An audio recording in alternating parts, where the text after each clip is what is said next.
Shri Guru Charana Padma Kevala Bhakati Satma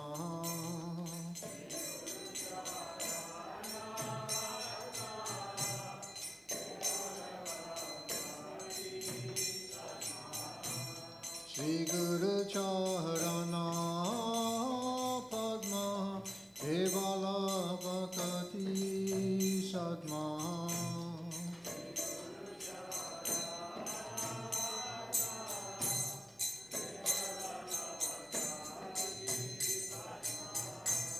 Pando Mui Savadana Mate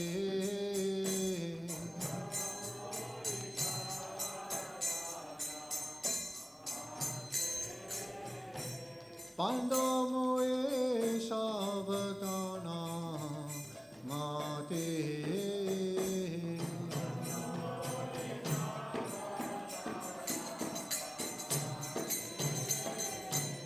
Yahara Prasade Bhai E Baba Tariya Yaha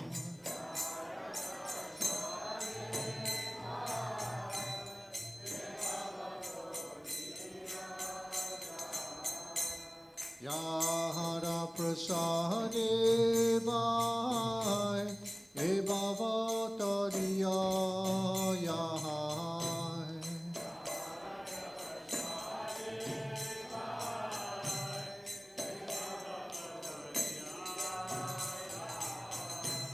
Krishna Prapti Hoy Yaha Hoy De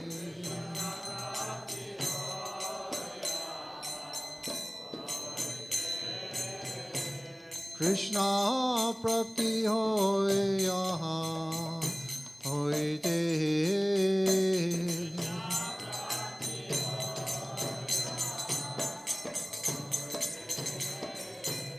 Guru Mukha Padma Vakya Jitete Koriya Kya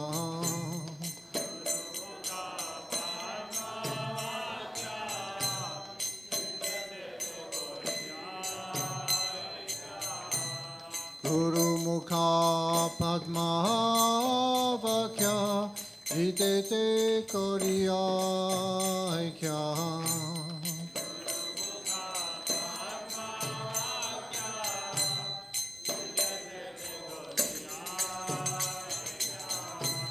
Arana Koriyo Mani Asha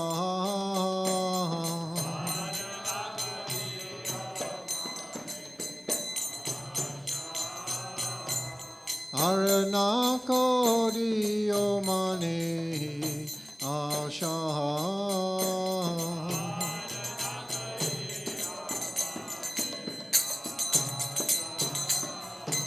Shri Guru Charane Rati Ehi Se Utama Gati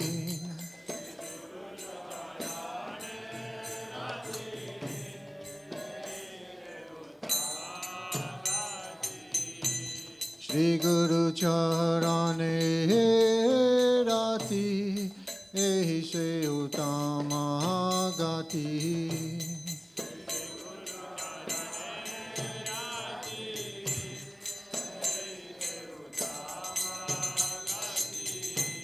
Ye prasade pure sarva asha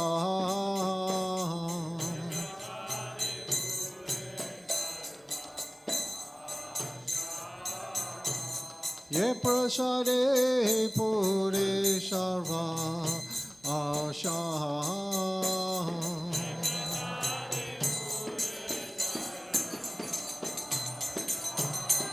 Chakudana dilo ye jame jame Prabhu sehi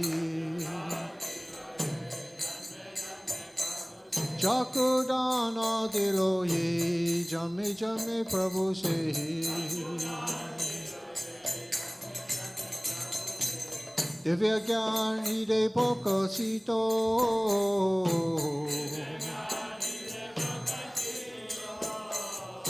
Divya Gyan Hide Pokasito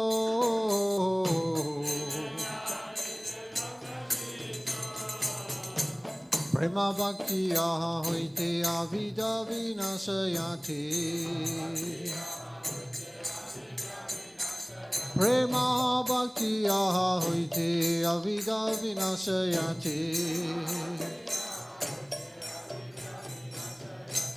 Vedikaya Haracharito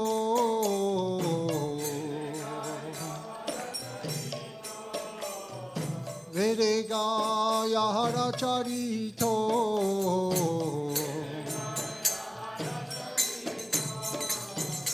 Shiguru Karuna Sindhu Adama Janara Bandhu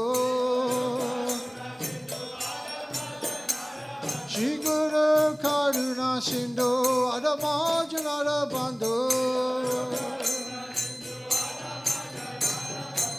Lokana Lokara Jivana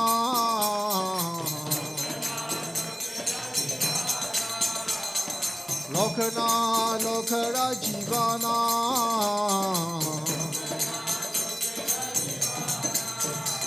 Aha Prabhu Kora Doya Deho More Padachaya Aha Prabhu Kora Doya Deho More Padachaya Vyas Kushudri Bhuvana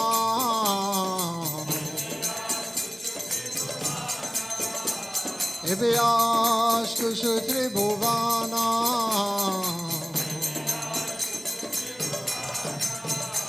Aha Prabhu Koradoya Deho More Padachaya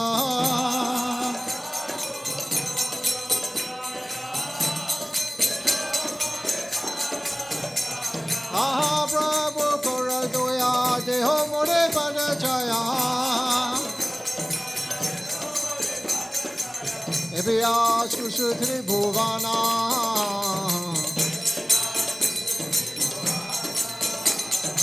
Vyas Kushudri Bhuvana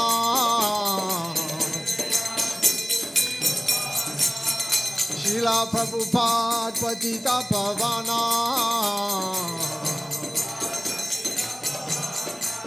Srila Prabhupada Patita Pavana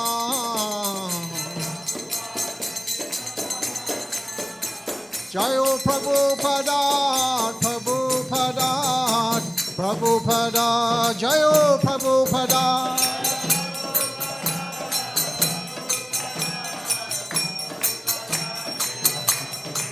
Jayo Prabhupada Prabhupada Prabhupada Jayo Prabhupada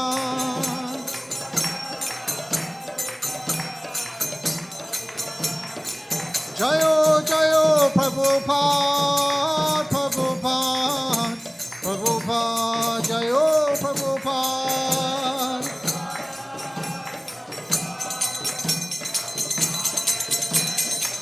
Jayo Jayo Prabhupada Prabhupada Prabhupada Jayo Prabhupada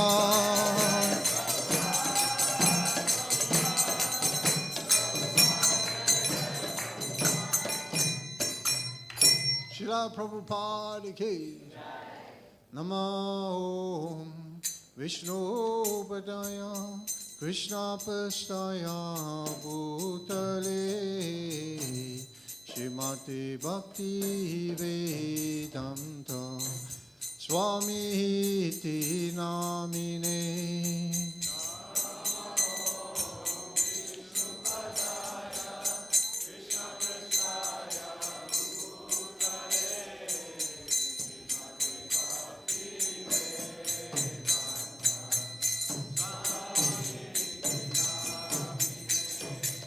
Namaste Saraswati Devi Gauravani Pracharine Devasesa Sunyavadi Pastachade Satarine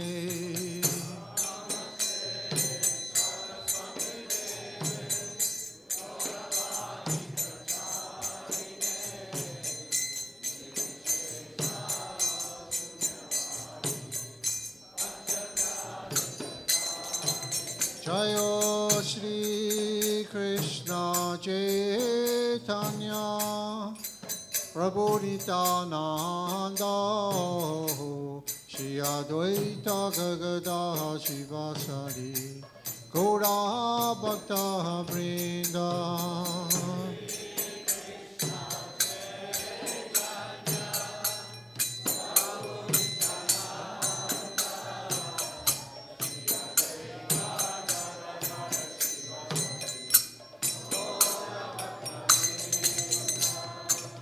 Hare Krishna, Krishna Krishna, Hare Hare, Hare Rama, Rama Rama, Hare Hare.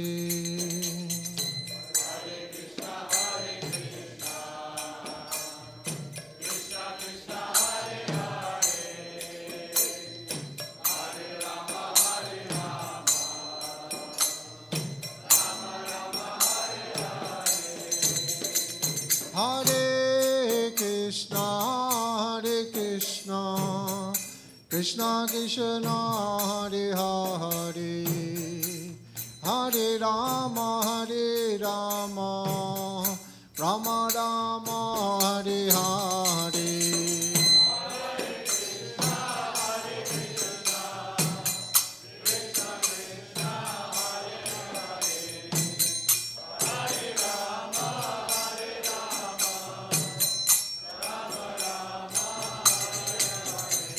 Hare Krishna, Krishna Krishna, Hare Hare, Hare Rama, Rama Rama, Hare Hare.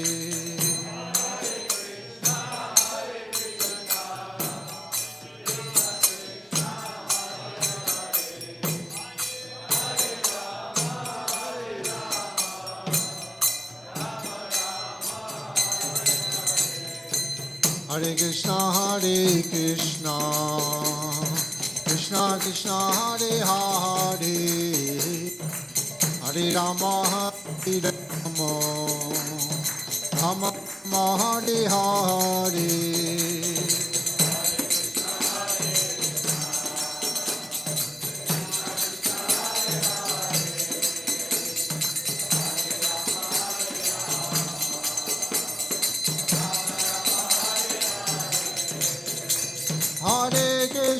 Hare Krishna, Krishna Krishna, Hare Hare, Hare Ram, Rama, Hare Hare.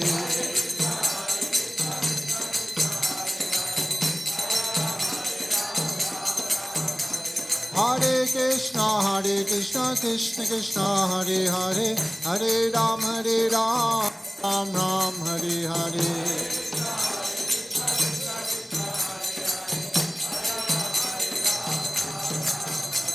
Hare Krishna, Krishna Krishna, Hare Hare, Hare Rama, Ram, Hare Hare.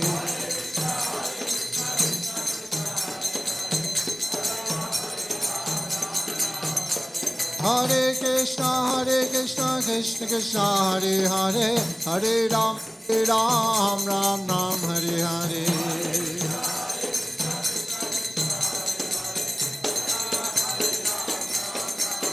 Hare Krishna,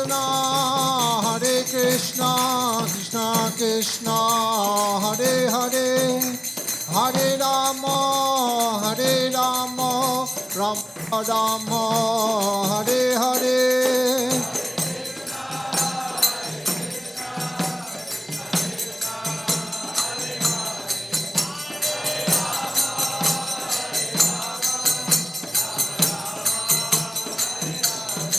Hare Krishna, Krishna Krishna, Hare Hare, Hare Rama, Rama Rama, Hare Hare.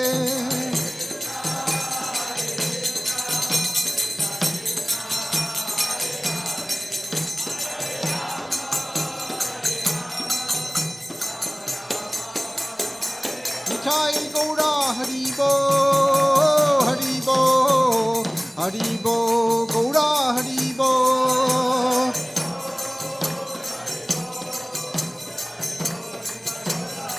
Jayo, Jayo, Prabhupada, Prabhupada, Prabhupada, Jayo, Prabhupada.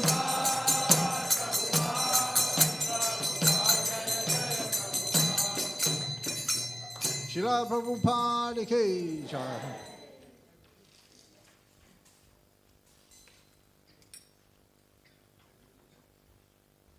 Jai Om Vishnupada Paramahamsa Parivakacharya Ashtatarasata Srimad Abhaya Charanaravinda, His Divine Grace A.C. Bhaktivedanta Swami Srila Prabhupada ki jai. Jai Om Vishnupada Paramahamsa Parivakacharya Ashtatarasata Srimad His Divine Grace Srila Bhaktivedanta Saraswati Goswami Srila Prabhupada ki jai. Ananta Koiti Vaishnava Brindi ki jai. Namacharya Srila Haridas Thakur ki jai. Prem Shri Shri Krishna Chaitanya Prabhu Nityananda Shri Advaita Gadadhar Shiva Sri Gaura Bhaktivinoda ki jai. Shri Shri Radha Krishna Gopa Gopinath Shama Kunda Radha Kundi Kiri Govardhana ki jai. Shri Vrindavan Mathura Dham ki jai. Navadvip Mayapur Dham ki jai. Nilachala Dham ki jai. Gangamai Yamunamai ki jai. Tulsi Devi ki jai. Bhakti Devi ki jai. Giriraj Maharaj ki jai. Samaveda Bhaktivinoda ki jai. Yugadama Harinam Sankirtan Yagi ki jai. Brihat Madanga ki jai. Nitai Go Premanande. All glories to assembled devotees. Hare Krishna. All glories to assembled devotees. All glories to the assembled devotees. Hare Krishna. All glories to the lotus feet of Shri Guru and Shri Gauranga.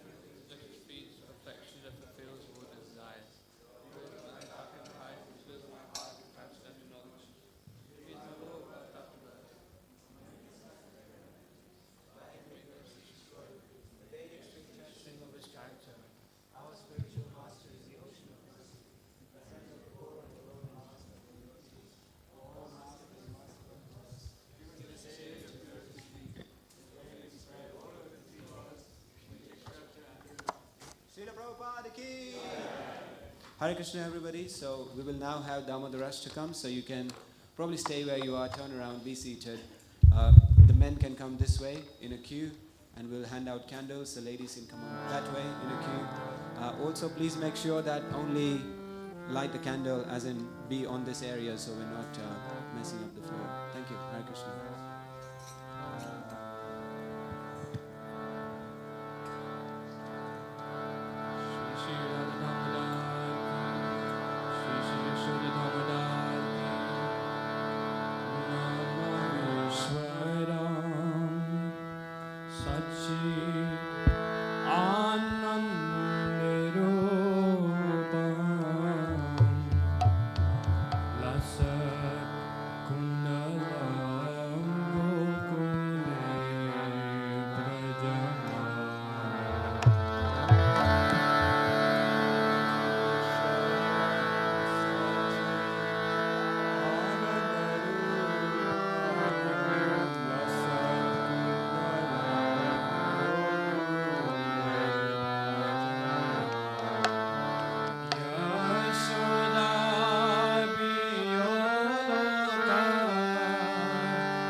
Satkundalam Gokule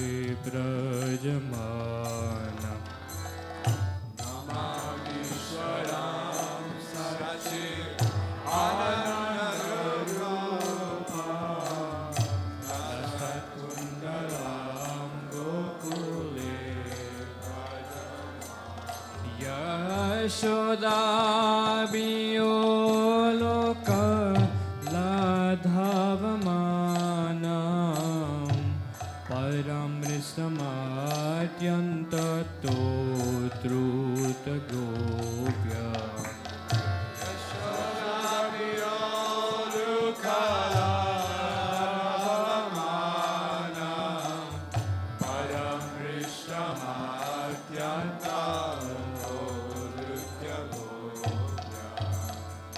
Rudam tamoho netra yugmam brijantam karam bhojayugmena santakaneta Rudam tamoho netra yugmam brijantam karam bhojayugmena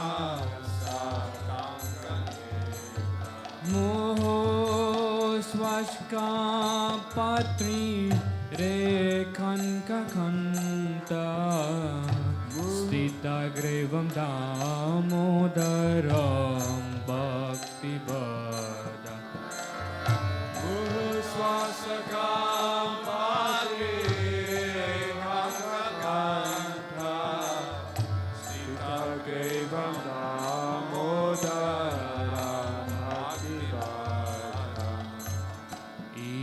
Triksvalilabhir Annakuta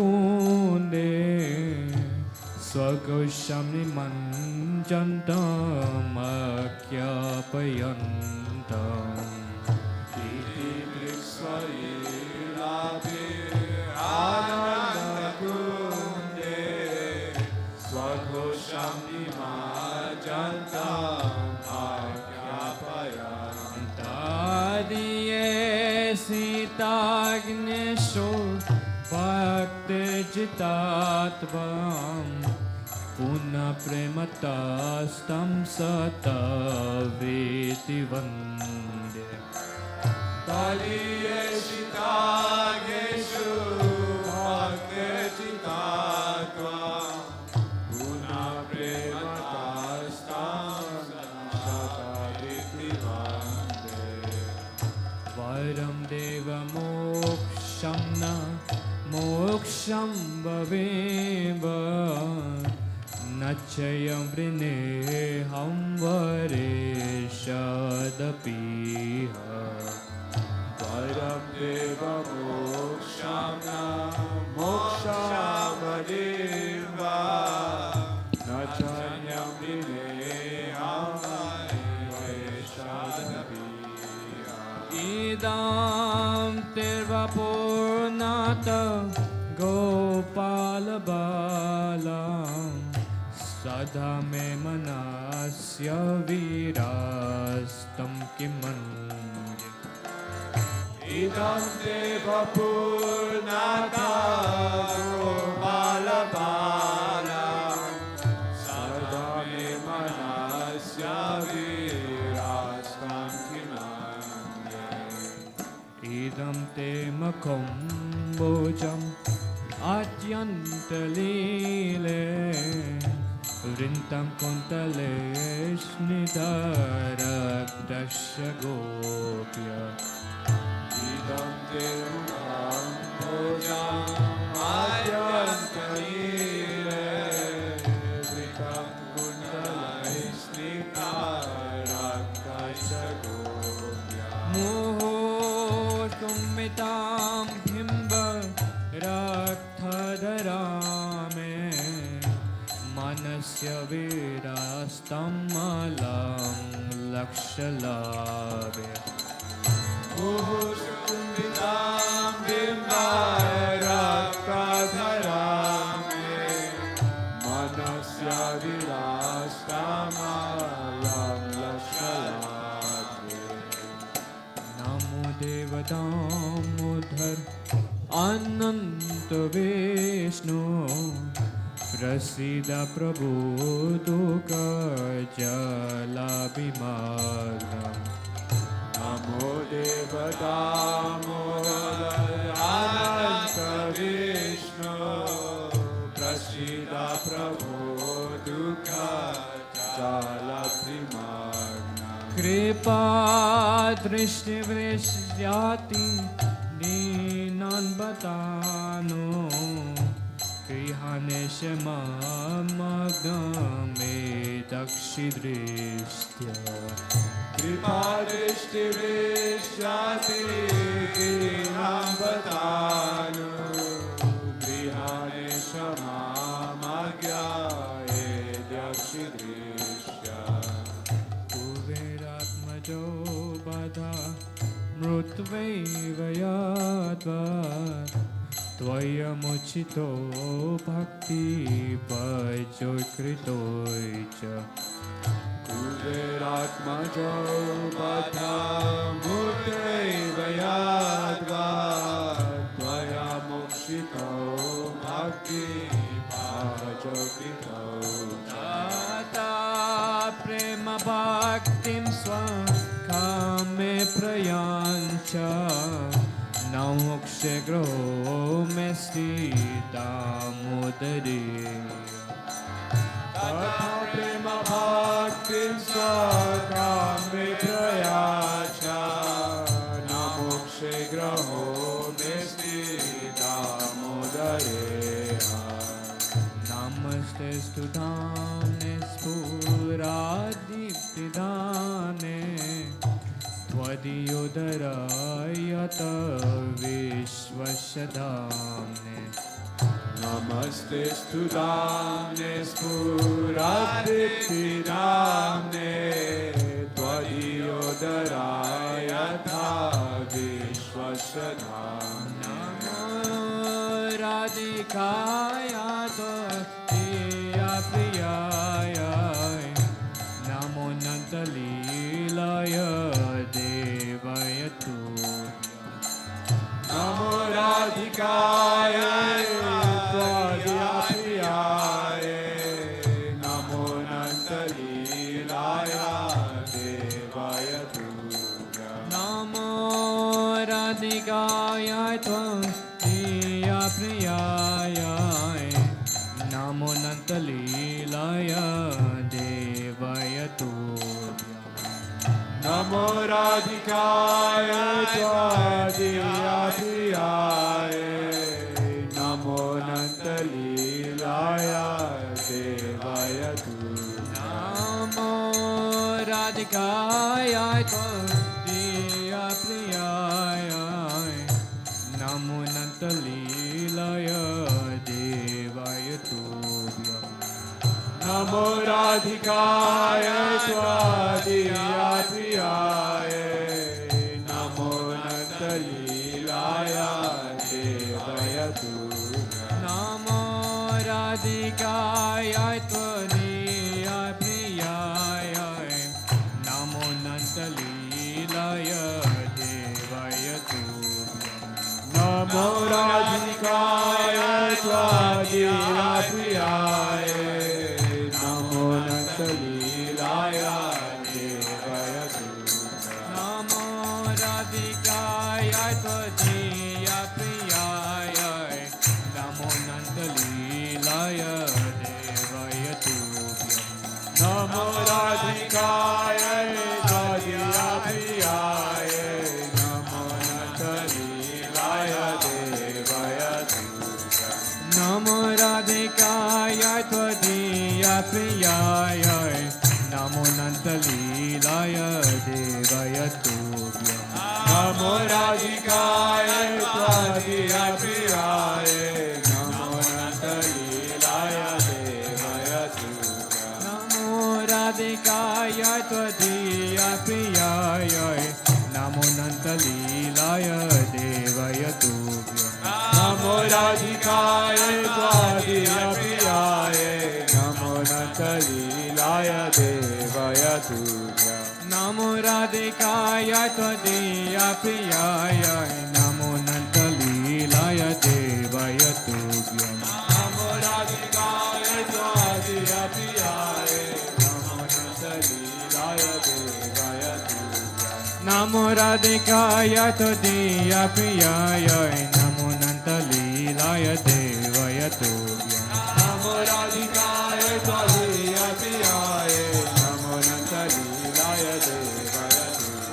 Namo Radhikaya Todiya Priyaya Namo Nanda Leelaya Devaya Tubhyam Namo Radhikaya Todiya Priyaya Namo Nanda Leelaya Devaya Damodara Radhe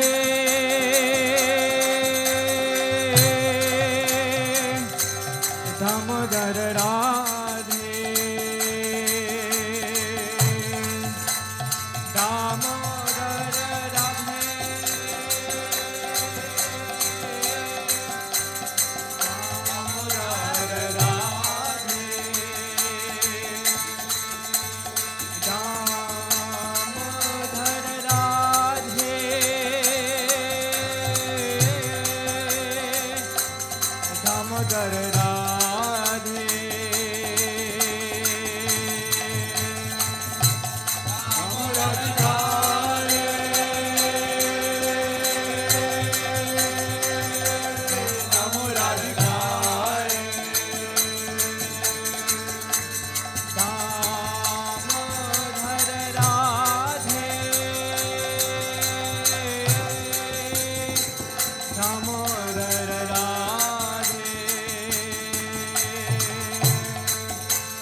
Radhikaya Tvadiya Priyaya Namo Nanda Leelaya Devaya Tubhyam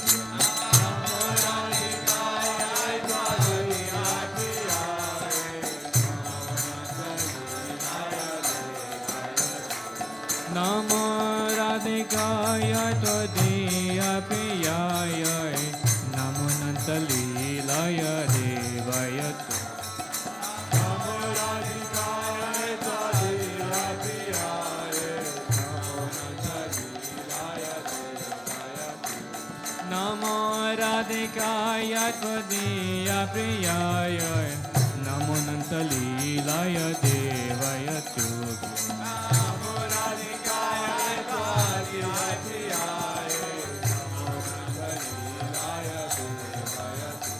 Hare Krishna Krishna Krishna Hare Hare Hare Rama Rama Rama Hare Hare Hare Krishna Krishna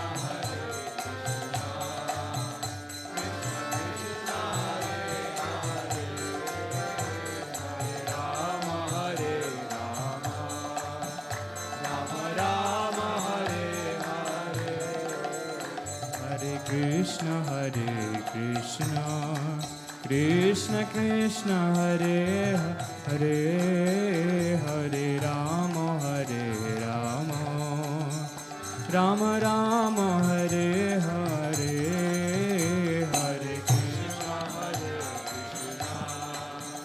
Krishna Krishna Hare Hare Hare Rama Rama Hare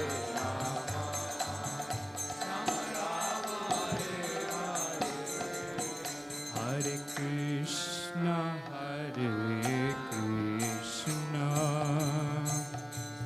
Krishna Krishna Hare Hare Hare Rama Rama Rama Hare Hare Hare Krishna Krishna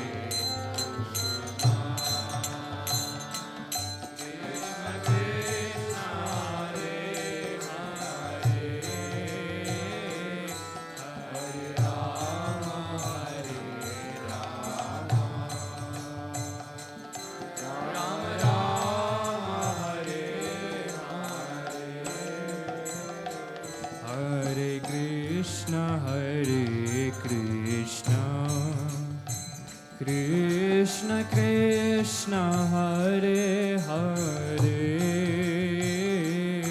Hare Rama Hare Rama Rama Rama Hare Hare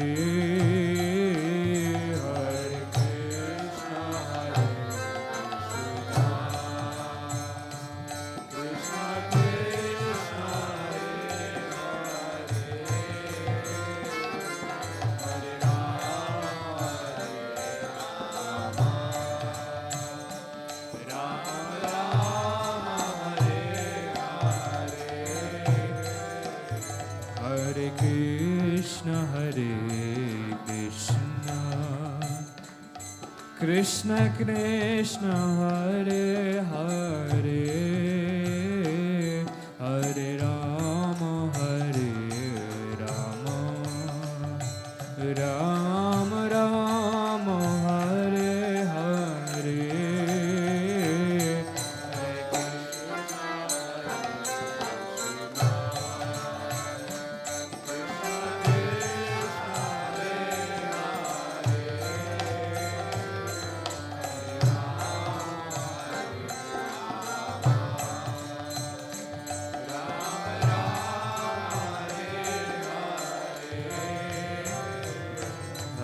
Krishna Hare Krishna Krishna Krishna Hare Hare Hare Rama Hare Rama Rama Rama Hare Hare Hare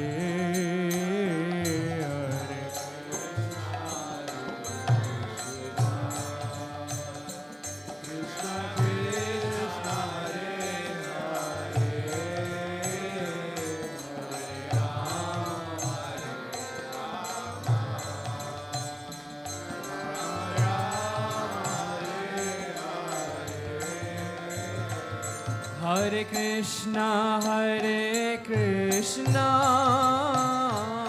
Krishna Krishna, Hare Hare, Hare Rama, Hare Rama, Rama Rama, Hare Hare, Hare Krishna, Hare Krishna, Krishna Hare Hare, Hare Rama, Hare Rama,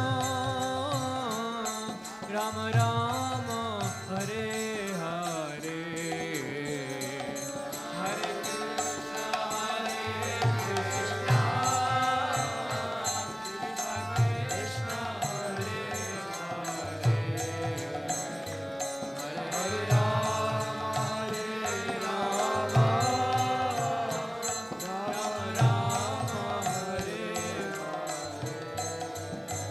Hare Krishna, Hare Krishna, Krishna Krishna, Hare Hare, Hare Rama, Hare Rama, Rama Rama, Hare Hare. Everyone.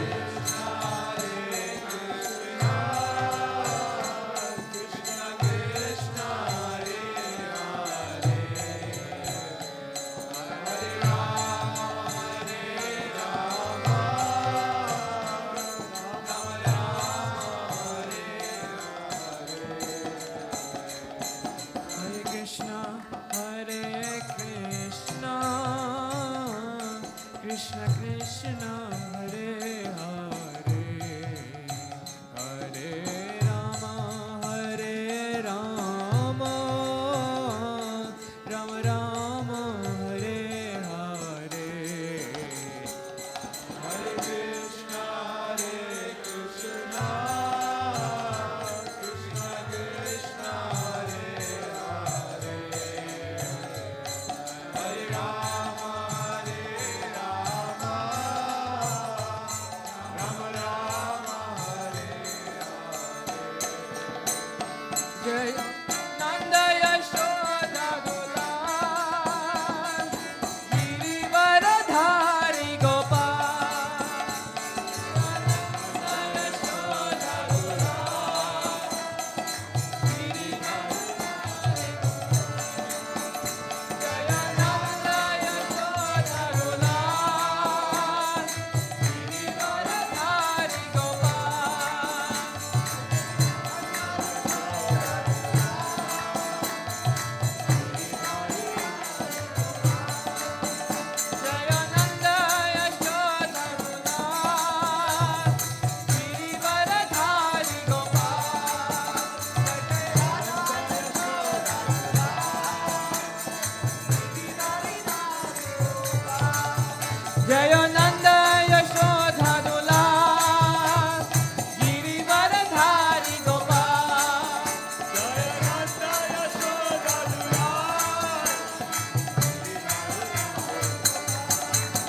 Jayo Nanda Yashoda Dula Girivardhani Gopal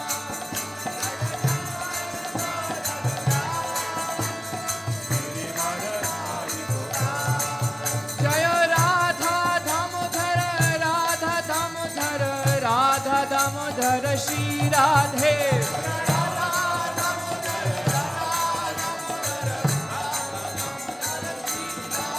Jayo Radha Damodara Radha Damodara Radha Damodara Shri Radhe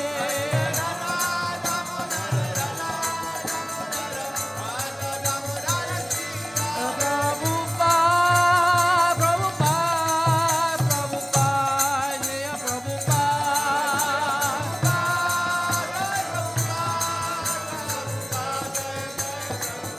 Jaya Jaya Prabhupada Prabhupada Prabhupada Srila Prabhupada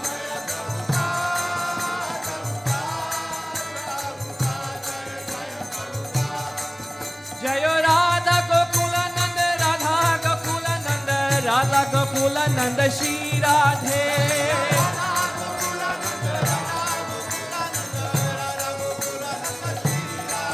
Jaya Sita Ram Lakshman Hanuman Jaya Sita Ram Lakshman Hanuman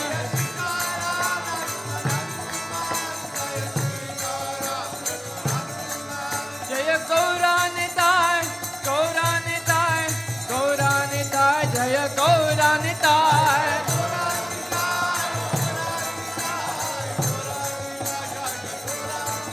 Jaya Gauranitai Gauranitai Gauranitai Jaya Gauranitai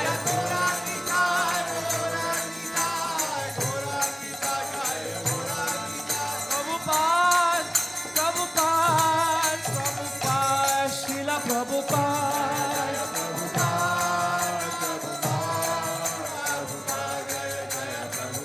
Jaya Jaya Prabhupada Prabhupada Prabhupada Srila Prabhupada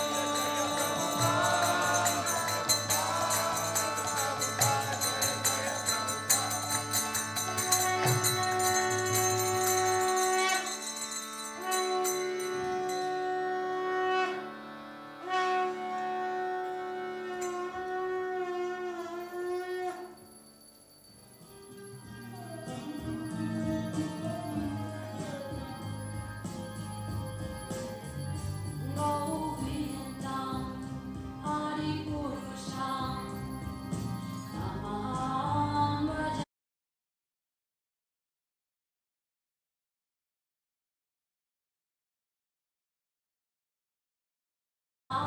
Bhajami.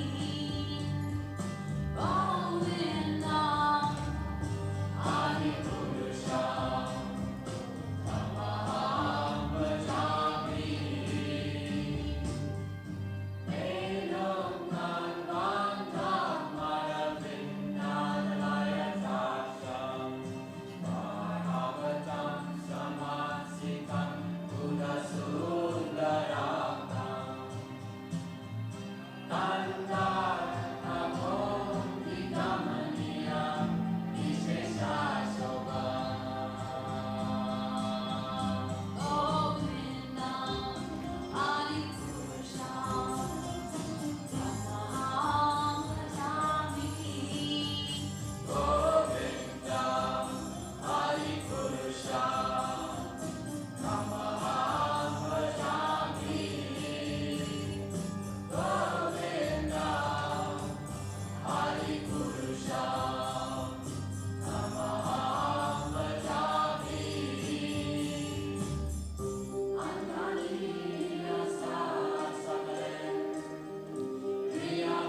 Hare Krishna. Hare Krishna. Prabhupada ki jai, Shri Shri Radha Gokulananda ki jai, Shri Govardhan Puja and Go Puja Mahotsav ki jai. Thank you all for coming this morning. We are going to carry on with the program, and the next thing on the program is a class which will be given by Her Grace Prabhupada Priya Mataji Haribol, and she is going to be with us in a second. Maybe she's already here. Do I see her? If you are here, please make your way on the stage. We have set up the Vyasasana for you. For the rest of you, you can have a seat. If you're able to, you can sit on the floor. If you're not able to, you can sit on a chair. If you're not able to sit at all, you can stand.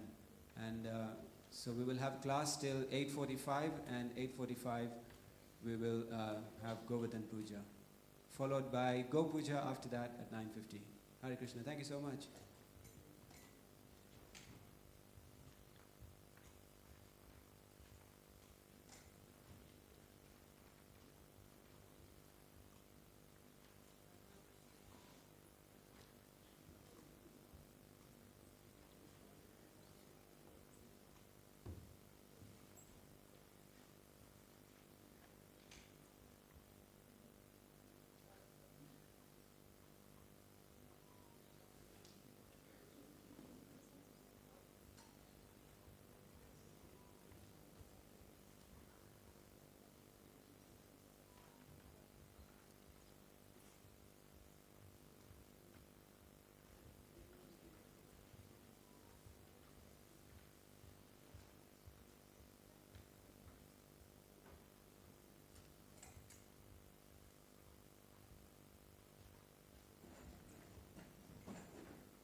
Krishna. So welcome everyone to this morning's Srimad Bhagavatam class. A special day of Govardhan Puja. I wish you all a very happy Govardhan Puja and Go Puja. So we're gonna, because it's a special day, we will do a verse from Bhagavatam, but it'll come later, like towards the middle of the class, at a crucial moment in the pastime. So we'll start. This pastime covers a few chapters of Bhagavatam from Canto 10, chapters 24 to 27. So it's a lot going on here, and so we'll just do some invocations first. Om Namo Bhagavate Vasudevaya.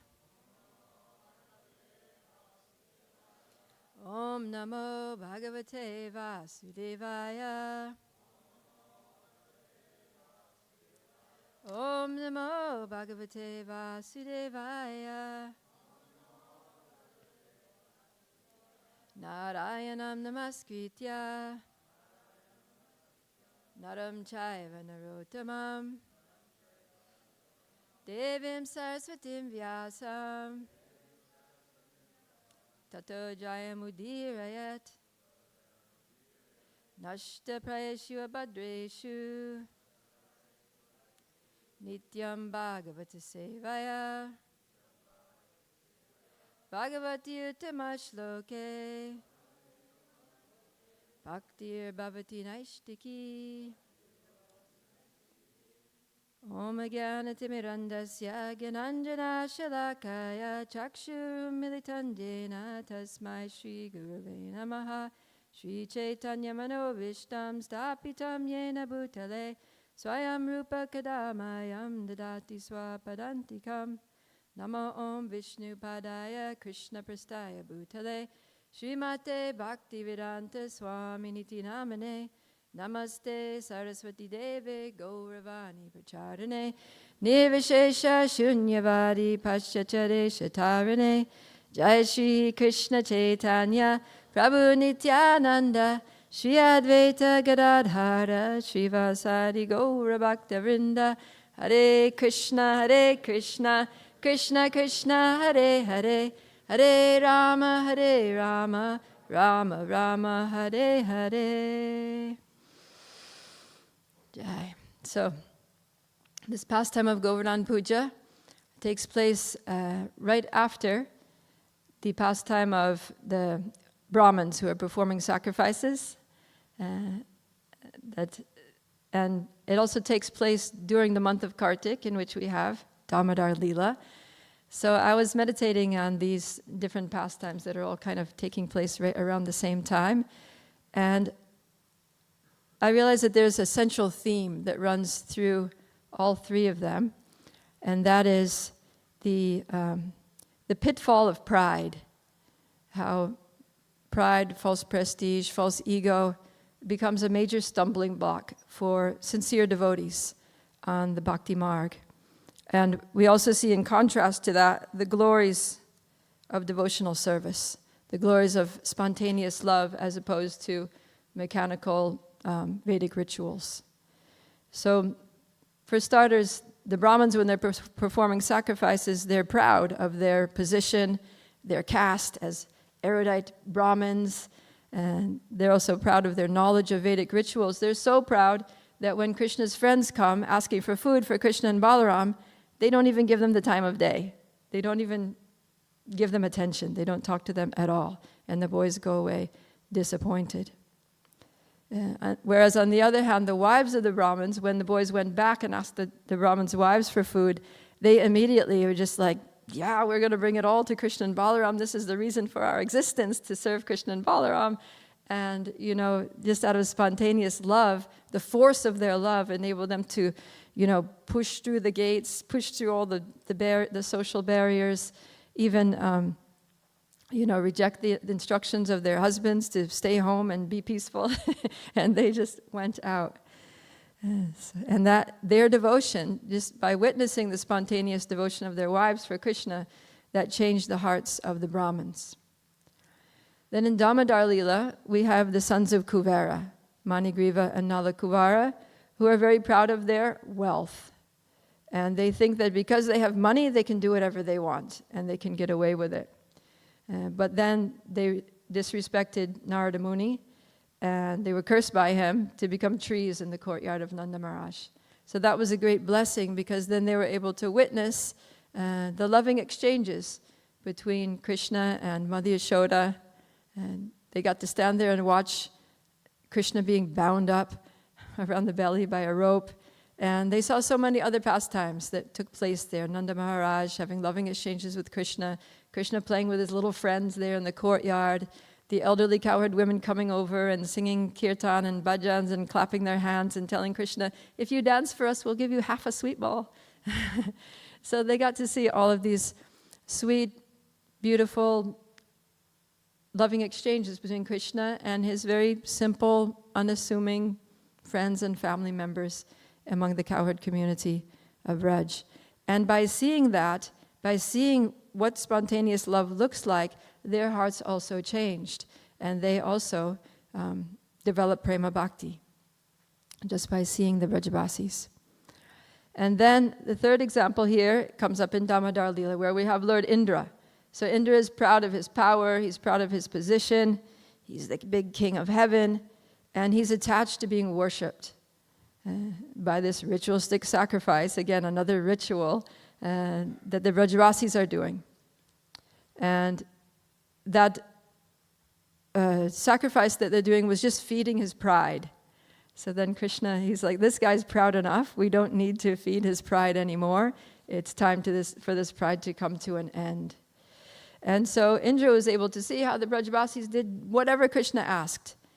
And they weren't attached to any particular thing. They had total faith in Krishna. Also, in contrast to Indra's pride, we have Surabhi, the Surabhi cow, who at the end comes and on the request of Brahma, she goes and helps Indra apologize. So we're going to hear about all of that. And how Surabhi's just very simple, humble love, her service, her attachment to Krishna affects Indra. So in these different ways, by the Brajavasis, witnessing the Brajavasis, and also seeing the example of Surabhi, then Indra becomes moved. So what we're seeing here is that Krishna doesn't care about our social position, he doesn't care about our Vedic rituals, he doesn't care about our money, unless they're used in his service with love. So Krishna cares very deeply about love. And he also cares very deeply about those who love him.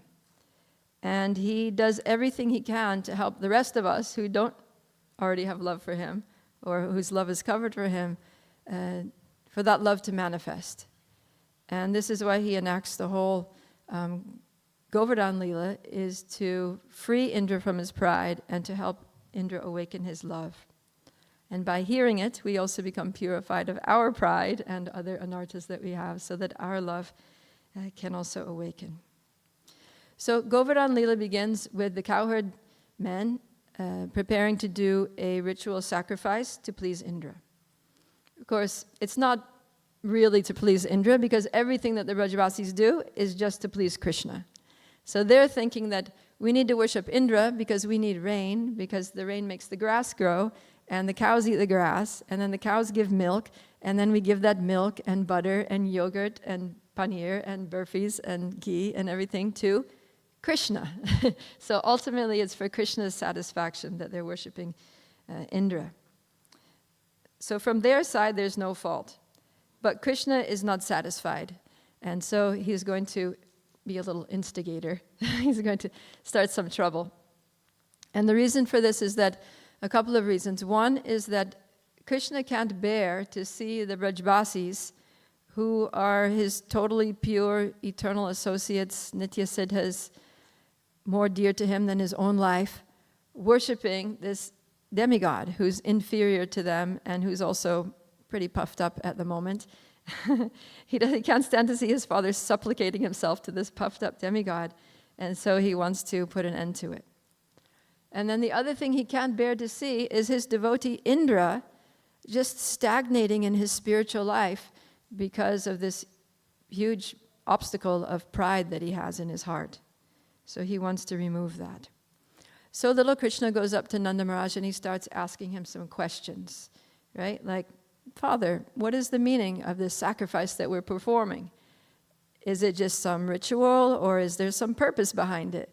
And if there's a purpose, then is the purpose of the sacrifice actually being fulfilled by doing the sacrifice? We need to think about these things because, the success of any endeavor is determined by its result. So we do this every year, but are we getting what we're expecting from it?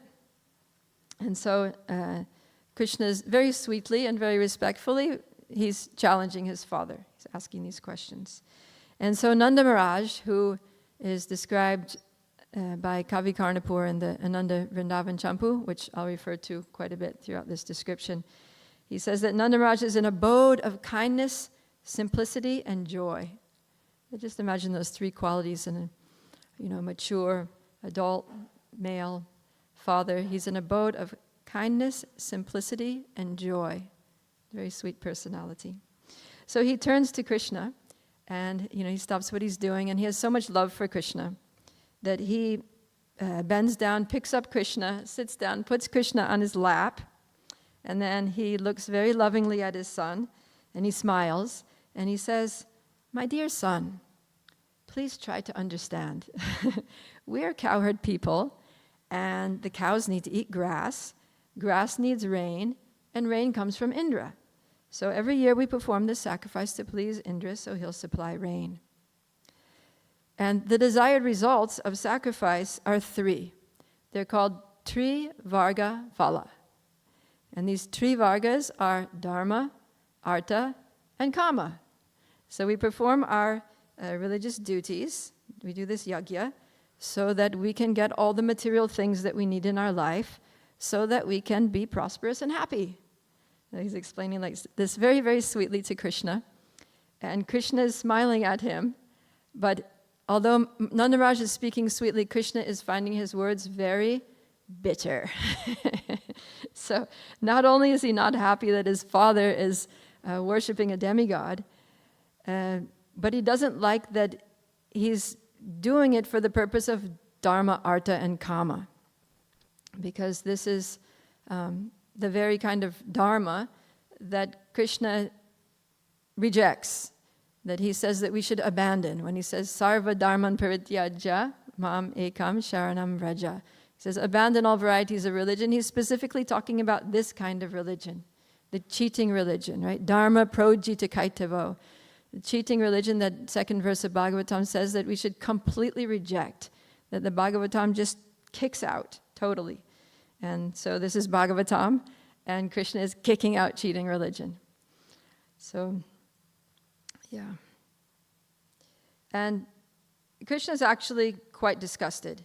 He's smiling to hide his true feelings, but in his heart he's just like, no, this is not going to happen. My father is not going to be doing Dharma, Artha, and Kama. We need to put an end to this right now. So he gets a little heavy, actually, and he says, Father, worshipping Indra to get green grass is like a woman rejecting her good husband who's actually maintaining her and going to a paramour who just exploits her. So who is the paramour in this example? Indra. Indra is not actually providing rain. He's not actually making the green grass grow so that the cows have food. He's just exploiting you. He's just using you, and he's just taking advantage of your simplicity and becoming more and more puffed up. It's just boosting his ego. And the actual person who is supplying everything, who's supplying water in the forms of nice streams and waterfalls and rivers, who's providing all the green grass and more, also providing trees with so many luscious fruits and different vegetables and shade trees and caves. That person who's actually maintaining us is who? Govardhan Hill. So he said, instead of worshiping this person, just worship the person who's actually maintaining us. Let's take all this paraphernalia for this Indra Yajna and let's just go worship Govardhan Hill. So Nanda Maharaj, of course, couldn't refuse his darling son, especially when he had such good logic. And so he directed all the Brajavasis to go and hold a big festival for Govardhan Hill, exactly according to Krishna's instructions. So Krishna told them, the main part of this festival is food. We have to offer an Annakuta, right? A mountain of food. So Anna means food, and Kuta means mountain. So literally a mountain of food. And he says that you should prepare an ocean of yogurt. Cover all directions with Shrikand. Just cover the earth with food. And bring such an abundance of food that people will consider the storehouses in heaven to be insignificant. And so, he gave them the specifics of all the different food preparations to make. And so they brought it all there in so many, hundreds and thousands of wagons, and they spread it all there at the foot of Govardhan Hill. And Krishna said you have to invite all the Brahmins, and you have to feed the Brahmins until they are silly. So you know how sometimes you eat so much, there's a really good feast, and you eat, you can't stop eating, and then you just start laughing, right? You just get silly, and you start laughing and giggling. And so he said, feed the Brahmins until they laugh themselves silly. Then we know it's the success of feeding the Brahmins. And then after the Brahmins are happy, then feed everybody else, down to the dogs and even the dog eaters. No one should go hungry in this festival. And he says you should fill the air, the atmosphere, with auspicious sounds. There should be conch shells, kettle drums, flutes, venas, mridangas. There should be the chanting of Mangalacharana mantras by the Brahmins. There should be the singing of Vedic hymns, the mooing of cows, the jingling of ornaments that the ladies are wearing, the ankle bells, the bells of cows. And so the atmosphere should be full of all these transcendental, uplifting, purifying sounds. So the Brajavasis, they did this. They built this mountain of food, which rivaled Mount Sumeru in size. In other words, it was practically touching the sky. And then they're all there. All the Brajavasis are assembled. They're doing kirtan. All these sounds are filling the air. It's very ecstatic. There's so much food, which is making everyone ecstatic. The Brahmins are rolling on the ground laughing.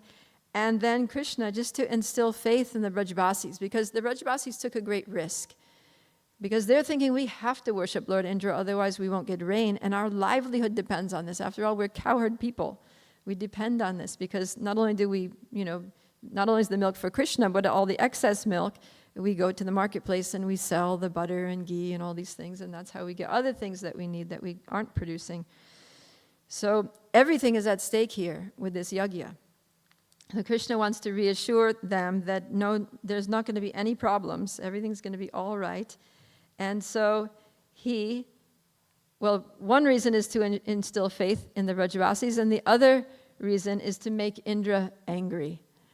And so for those two reasons, he suddenly expands himself into this huge, unprecedented form, which is the same size as Govardhan Hill. It's very ginormous. And this form is standing on top of Govardhan Hill. So Govardhan Hill at that time was already very high, like 8 miles high or something. And then on top of Govardhan Hill, there's standing a being, a transcendental form of the Lord, which is as big as Govardhan Hill. And then at the same time, Krishna is standing there in his little cowherd boy form amongst all the other Brajavasis. And he's pointing to that huge form on Govardhan Hill, and he's saying, look, the Lord is so pleased with this sacrifice that he has manifested himself. Govardhan has manifested himself in the personal form just to come here and accept all of your loving offerings. And so then Krishna pays his obeisances to that form, and all the Brajavasis follow his example and pay obeisances to that form. And then Krishna starts to glorify that form. Kavi Karnapur describes it like this. He compares Govardhan Hill with this newly manifested form of Govardhan, the Govardhan person, the personified form of Govardhan. And he says that usually Govardhan has caves, but in this form he has a cave-like mouth with which he's going to eat all these offerings. Usually Govardhan has trees, but this form has 2 arms as strong as tree trunks. Usually Govardhan has hard rocks covering his body, but now he's assumed this soft, beautiful body. Just see how this moving form walks on the other non-moving form. And now see that he's accepting all of your offerings and is eating the entire Annakuta mountain. So everyone was amazed. You can just imagine. They're already ecstatic, and then this form appears. Now their ecstasy is going to the next level. And they're just, the kirtan got 1,000,000 times louder, and everyone is dancing. The demigods and the heavenly planets have appeared there in full force, and they're showering flowers. They're also singing and dancing and playing their musical instruments. But there's one demigod who is not singing. There's one demigod who is not dancing. He's not smiling. And that was Indra. So Indra, because of his intense pride and because of his sacrifice being foiled, he's furious. And he wants to punish. He thinks they deserve to be punished for this. What is going on here? This is a great, great blunder. So there's a saying that pride cometh before a fall. And Indra is about to fall down off his mountain of false ego. In Sanskrit, pride is called Dumbo. So it's easy to remember because Dumbo is somebody who's a Dumbo. You're only proud if you're a Dumbo. So that's what Krishna says in Bhagavad Gita 16.4. Dumbo, Darpo, Abhimanascha. That these are the qualities of demoniac people. That they're proud, they're arrogant, they're conceited. And then in contrast in Bhagavad Gita 13.8, where he's listing the 20 items of knowledge, he says, Amanitvam and Adambitvam. So, Amanitvam means humility, and Adambitvam means pridelessness. So you've got Dumbo, and then you've got Adambitvam. So pride and not proud. So an ignorant person is Dumbo, full of pride, and a person in real knowledge is Adambitvam, is free from pride. And so we see here that Indra is full of pride, and the Brajbasis are totally prideless. But Indra sees it as the opposite. So this is very ironic. In chapter 25 of the 10th canto, Indra is speaking. He's speaking kind of to himself. And so just listen to what Indra is saying and see if you can see the irony in his speech. So in 10:25:3 he says, just see how these cowherd men living in the forest have become so greatly intoxicated by their prosperity. They have surrendered to an ordinary human being, Krishna, and thus have offended the gods. So who's intoxicated by their prosperity? Indra, right? He's the one who's intoxicated by his position as the king of heaven and thinking that Krishna is an ordinary human being, but he's saying that they have surrendered to this ordinary human being, being so blinded and so intoxicated. But actually, he's so blinded and intoxicated by pride that he's thinking Krishna to be an ordinary human being. So Indra goes on to say, their taking shelter of Krishna is just like the foolish attempt of men who abandon transcendental knowledge of the self and instead try to cross over the great ocean of material existence in the false boats of fruitive, ritualistic sacrifices. So this is just so, what it is total projection. Indra is projecting his own bad qualities onto the Brajbasis. So, yeah, because he's saying that this is like the foolish attempt of people who abandon transcendental knowledge of the self. So he's the one who's lost a sense of transcendental knowledge of the self because he's thinking that, Ishvaraham aham bhogi, basically, that I am the controller, I am the enjoyer, they should be offering me the sacrifice for my enjoyment because I'm the controller of heaven. Whereas the Brajbasis are well situated in knowledge of the self, knowing that, Jivara Surbahoy, Krishnara Nityadas, that they are the humble servants of Krishna and they're humbly serving Krishna, even at potential risk to their own livelihood. And he's saying that these Brajbasis are trying to cross over the ocean of material existence in the false boats of fruitive ritual sacrifices. But they just abandoned the fruit of ritualistic sacrifice. He's the one who wants the fruit of ritual sacrifice. He's the one who's insisting that they do this fruit of ritual sacrifice for him. Then he goes on to say, these cowherd men have acted inimically towards me by taking shelter of this ordinary human being, Krishna, who thinks himself very wise, but who is simply a foolish, arrogant, over-talkative child. So who's the foolish, arrogant person here? Indra. It's not Krishna at all. So now Indra is going to call his clouds. So to his clouds he says, the prosperity of these people has made them mad with pride, and their arrogance is backed up by Krishna. Who's mad with pride? Indra. Anyways, so he tells the clouds, now go and remove their pride and bring their animals to destruction. He's thinking that he's going to remove the so-called pride of the Brajbasis. But the person who's actually going to get their pride removed is Indra. Okay. So he's accusing the Brajbasis of all these things. He's accusing Krishna of being foolish for not recognizing his superior position. But it's actually Indra who's not recognizing the superior position of Krishna and the Brajbasis. So this is very common, that we tend to project our faults onto others. And the faults that we see in others are the ones that we have in ourselves. So something that we can be conscious of is that, if you are always seeing a fault in other people, and especially if you're getting really annoyed by that fault in other people, it's probably because you have that fault yourself. That's how it works. And if we really are, very ignorant in the way that Indra is being here, then even people who don't have the fault, we'll see that fault in them. We'll see the fault in people who don't even have the fault because we have the fault. We're seeing it in others. So that's just the way these fault-finding works. So Indra is thinking, you Brajbasis, you fearlessly put your faith in this over-talkative child Krishna, mistaking him to be your well-wisher. Now you're going to see the consequences. So he calls his Samvartaka clouds. And so Samvartaka clouds are the clouds that come at the time of the universal destruction, at the time of the pralaya. And they flood the whole universe.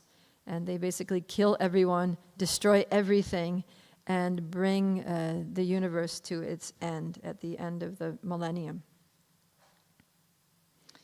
And these clouds, Kavi Karnapur describes that they don't just cover Vrindavan, but they cover the whole, or at least most of the universe, from the lowest subterranean planet, from Rasatala, all the way up to Swargaloka, is covered by these clouds.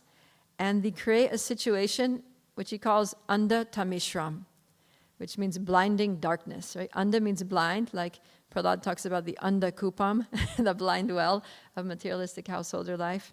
And Tamishram means darkness or ignorance. So when Brahma, in the third canto, when Brahma is creating, doing the secondary creation of the universe, so he creates these various coverings of ignorance that cover the conditioned soul, and one of them is Anda Tamishram, blinding darkness. So this is the situation, that these clouds are totally obscuring the sun. Like when we get dark clouds, even when we get dark clouds, we can still see. It's not that we become totally, it's dark, but it's not, blinding darkness. But this darkness is so intensely dark that they can't even see the hand in front of the face. And Kavi Karnapur says it's the whole world becomes as black as the soot on the bottom of a pot. That's very black. If you ever cooked over an open fire, how black that pot gets, it's totally black. So that's how black it was. And then the rain was coming down, not as raindrops, but as continuous streams of water. And he compares it to like a powerful river that's trying to break through a dam. So with that intensity. So there's so much a deep, deep river that's pressing up against the wall of the dam, and then the dam breaks and the water is rushing through. So it's like coming down from the sky in rivers that are like that just broke through a dam. So very forcefully and continuous rushing streams of water down from the sky. And of course accompanied by thunder and lightning and strong winds. So very soon the whole of Vrindavan became submerged. And the water was so deep that people couldn't distinguish the high parts from the low parts. So one year we were in the flood in Mayapur, and it was like that. So in Mayapur Dham, the roads are made in such a way that they're elevated, because the land is generally low, and so they build up the roadways with stones and dirt and whatever. So the roads are up here, and then there's like a steep drop off on the side of most of the roads, especially the ones going to like, out into the fields. So that's actually how some people left their bodies. Some devotees left their bodies in one of the floods, is because they're walking on that. One minute they think they're walking along the road and the water was maybe chest deep, but then they stepped off the side of the road because they couldn't distinguish between high and low, and then there was a sudden drop off and they didn't know how to swim, and so some devotees drowned that way or ended up in big trouble. So that was the situation in Vrindavan, that they couldn't distinguish high from low, and they were just in darkness, walking around, and it was a very difficult. It was a great calamity. So, and it was cold, so people are shivering from cold. The animals were shivering. They're also trembling, not just from the cold, but also from the distress, because it was very difficult. The cows couldn't find their calves, parents couldn't find their children, and they didn't know what to do. So then they all turned to Krishna. So now we're going to recite this verse. Is it 10:25:13, if you can put it up there. So please repeat after me. This is what the Brajvasis said in this dire situation. Krishna Krishna Mahabhaga Tvannatam Gokulam Prabho Tratumar Devana Kupitad Bhaktavatsala Krishna Krishna Mahabhaga Tvannatam Gokulam Prabho Tratumar Devana Kupitad Bhaktavatsala. Please chat.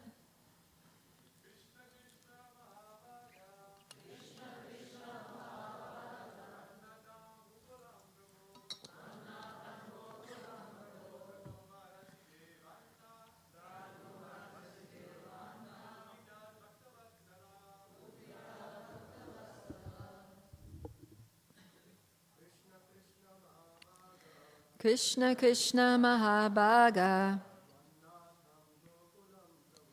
Tvannatam Gokulam Prabho Tratumar Devana Kupitad Bhaktavatsala. Ladies? Krishna Krishna Mahabhaga Tvannatam Gokulam Prabho Tratumar Devana Kupitad Bhaktavatsala. Krishna Krishna Mahabhaga Tvannata Gokulam Prabho Tratumar Devana Kupitad Bhaktavatsala. So we'll do the word for word. Krishna Krishna. Oh Krishna Krishna. Mahabhaga. Oh all fortunate one. Tvatnatam. Whose master is yourself. Gokulam. The community of cows. Prabho. O Lord, Tratum Arhasi, kindly protect Devat from the demigod Indra, Naha, us, Kupitat, who is angry, Bhaktavatsala, O you who are very affectionate to your devotees. Translation and purport by the disciples of His Divine Grace, A.C. Bhaktivedanta Swami Srila Prabhupada Ki Jai. The cowherd men and women addressed the Lord. Krishna, Krishna, O most fortunate one, please deliver the cows from the wrath of Indra. O Lord, you are so affectionate to your devotees. Please save us also. So let us repeat. The cowherd men and women addressed the Lord. All right, now just say this with some feeling. Krishna, Krishna. O most fortunate one. Please deliver the cows from the wrath of Indra. O Lord, you are so affectionate to your devotees. Please save us also. Please save us also. All right, I hope you heard that. Purport. At the time of Lord Krishna's birth, Gargamuni had predicted, Anena sarva durgani yujam anjas tarishyata. Bhagavatam 10, 8, 16. By his grace you will easily cross beyond all difficulties. The residents of Vrindavan were confident that in such great emergency, Lord Sri Narayan would empower Krishna to protect them. They accepted Krishna as everything, and Krishna reciprocated their love.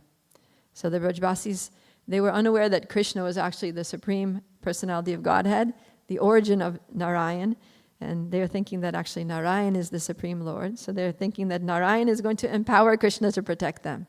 Actually, Krishna empowers Narayan to do all of his functions. But anyways, still they accepted Krishna as everything. And Krishna naturally reciprocated. So one might wonder that, well, if Krishna always protects his devotees, then why didn't he protect them before this happened? Why did he allow for, Indra to cause all this terrible rain and cold and darkness? Why didn't he stop it? Why didn't he prevent the calamity instead of just saving them from the calamity? Why did he allow them to experience all this distress? So in the purport to text 14, the next verse, Srila Vishwanath Chakravarti Thakur answers this question. He explains that the severe distress Indra apparently inflicted, so apparently is there because the Brajvasis are never in material distress, but the severe distress that he apparently inflicted upon the residents of Vrindavan was actually an arrangement made by Sri Krishna's pastime potency to enhance the loving dealings between the residents and the Lord. So this is the nature of Krishna's pastimes, that everything that happens, for better or for worse, apparently, in Krishna's pastimes, is just to increase the love, right? Remember, Krishna is all about love. And so anything that increases the love is a good thing. And since this is increasing the loving dealings, enhancing the loving exchanges, as we're going to see, then this is why Krishna allowed or actually enabled all of this to happen. So the Acharya gives the analogy that for a hungry person, the pain of hunger increases the happiness he feels when he finally eats excellent food. And thus hunger can be said to enhance the pleasure of eating. Similarly, the residents of Vrindavan, although not experiencing ordinary material anxiety, felt a type of distress at the activities of Indra and thus intensified their meditation on Krishna. When the Lord finally acted, the result was wonderful. So in response to this situation and the Brajvasis calling out to Krishna, now Krishna is thinking or speaking to himself. And this is what he says. Text 16, he says, "By my mystic power, I will completely counteract this disturbance caused by Indra. Demigods like Indra are proud of their opulence, and out of foolishness they falsely consider themselves the Lord of the universe. I will now destroy such ignorance." Text 17, he says, "Since the demigods are endowed with the mode of goodness, the false pride of considering oneself the Lord should certainly not affect them. When I break the false prestige of those bereft of goodness, my purpose is to bring them relief." So this is kind of like when in the Bhagavad Gita, Krishna says, Arjuna, this weakness of heart, this does not become you. So he's saying, demigods are not supposed to be proud. They're my servants. They're my devotees. What's going on here? This does not become them. I need to put an end to this. So I will bring him relief. Because after all, pride is a burden. It doesn't help us. Right? It doesn't make things easier, despite the song. Anyways, pride is a big, heavy burden that causes us so much trouble. So he's saying that I'm going to break this false prestige and bring Lord Indra relief. I'll read the purport to that verse, text 17. The demigods engage in the devotional service of the Lord by managing various departments of cosmic administration. Therefore, as demigods or as servants of the Lord, their existence is pure, sat bhava. When the demigods fail to live up to the high position given to them by the Lord and deviate from proper behavior, they are not acting as demigods, but rather as conditioned souls. Mana, or false prestige, is certainly an anxiety-ridden burden for the conditioned soul.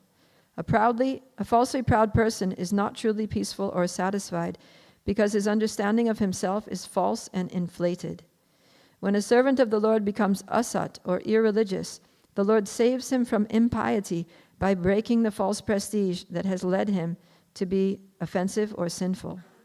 As stated by the Lord himself, Yasyaham anugrinami harishye tat dhanam shanai. I give my blessings to a person by taking away his so-called opulence. Of course, opulence can be used in the service of the Lord in the spirit of yukta vairagya, but in this case, Lord Indra forgot that he was a humble servant of God, and Lord Krishna therefore arranged to bring this bewildered demigod to his senses. So this is what Krishna does, and he does it to us too. Whenever we're proud, he arranges to bring us to our senses. So Krishna continues. I must therefore protect the cowherd community by my transcendental potency, for I am their shelter, I am their master, and indeed they are my own family. After all, I have taken a vow to protect my devotees. Having said this, Lord Indra, who is Vishnu himself, picked up Govardhan hill with one hand and held it aloft just as easily as a child holds up a mushroom. So Vishwanath Chakravarti Thakur adds a little detail here that when Krishna was preparing to lift Govardhan hill, a partial expansion of his Yogamaya potency named Samhariki temporarily removed all the rain from the sky, so that as Krishna ran very swiftly from the porch of his house to the mountain, neither his turban nor other garments became wet. So the rain temporarily stopped, so that Krishna didn't get a single drop of water on him. So Kavi Karnapur gives some really good details in Ananda Vrindavan Champu. He describes the sound that came. So when Krishna put his little finger of his left hand under Govardhan hill and lifted up, there was a huge sound. He says, it sounded like thousands of rowdy children yelling simultaneously from Govardhan's many caves. So anyone who is like a school teacher knows the sound of many rowdy children yelling, all speaking at once. It's a huge sound. And so thousands of those children yelling in caves, and the caves make the sound echo, right? So that's one sound. And he says, it was a furious sound that resounded to the end of the universe. And it knocked the elephants of the four outer ends of the universe off balance. So in the 5th canto, where it's described the structure of the universe, describes that it extends all the way out, so many, thousands of miles to the Loka mountains. And on the very edge of the perimeter of the universe, in north, south, east, and west extremities, there's an elephant sitting on one of those directional points. And those elephants balance their weight in such a way to keep the universe in balance, so it doesn't get tilted. It doesn't fall out of balance. So those elephants are huge. And they're that far away. They're at the furthermost extreme points of the universe. And that sound knocked them off balance. So that must mean that the universe shook a little bit there. The elephants became knocked off balance. And it's extended all the way as high as Satyaloka, Brahmaloka, and it broke the meditation of Lord Brahma. And then this is a funny one. Down on Pataloka, which is the lowest of the nether regions, it interrupted the uproarious wine-drinking festival of the old ladies on Pataloka. So you get a little bit of a glimpse of what goes on Pataloka. You got these old ladies boozing it up down there, having drinking festivals. Okay. Then, as Krishna lifted the hill higher and higher, the sharp peaks of Govardhan cut the clouds to pieces. And the lions on top of Govardhan Hill, in those days there were lions and tigers and all sorts of animals on Govardhan Hill because it was big and it was a jungle, heavily forested. So the lions on top of Govardhan Hill mistook the gray clouds to be elephants. And so the lions are the predators and the elephants would be their prey. And so they start tearing apart the clouds with their claws. And the clouds became afraid and they started fleeing. So this is the beginning of the end of Indra's rainstorm, that the Samvartika clouds start fleeing because they're getting attacked by the lions on top of Govardhan Hill. And then as the hill rose higher and higher, those elephants at the four directions, they panicked so severely that they dove into Manasi Ganga. That's what Kavi Karnapur says. They took shelter of Manasi Ganga Lake. Meanwhile, on top of Govardhan Hill, there are flowers in the trees, and those flowers are falling. And Kavi Karnapur says that these flowers appeared to be the form of Giriraj's ecstatic laughter due to being touched by Krishna's hand and getting his belly tickled by the lotus finger of Krishna. So now Krishna lifted Govardhan Hill, and he calls out to the Brajvasis, "Oh, mother, father, friends, everyone, don't be afraid. Come underneath this giant umbrella. And don't worry that I can't hold up this hill, because remember, you just saw Govardhan is not just a hill, he's a person. He's a supreme person, and he has all mystic powers. And so, mystic powers means you can make yourself smaller than the smallest, and heavier than the heaviest, and lighter than the lightest. So Govardhan Hill is using his mystic powers. He's making himself lighter than the lightest, and by his own siddhis, he's floating in the sky. I'm not doing anything. I'm just kind of like a placeholder here. I'm not carrying any weight. He's just floating. So then all the Brajvasis come under Govardhan Hill along with their cows, and of course cows means hundreds and hundreds and millions of cows, because Nanda Maharaj alone has 900,000 cows, and then there are so many cowherd men with all of their herds of cows, and with their wagons and their paraphernalia full of all things that they had brought from the house. And so there's so much going on under Govardhan Hill. So somebody might wonder, well, Govardhan Hill, as we know it at least, is not that big. And even in that time, it must have not have been so big that, everything could fit under it. So how did it all fit?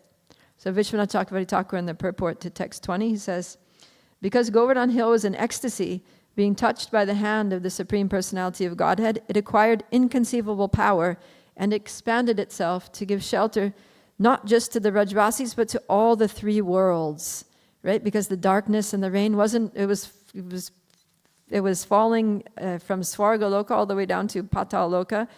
And so Govardhan Hill had to also expand to protect everyone, so that no one was feeling any distress whatsoever anywhere in the universe. So now as soon as the Brajvasis came under Giriraj, then all the distress disappeared.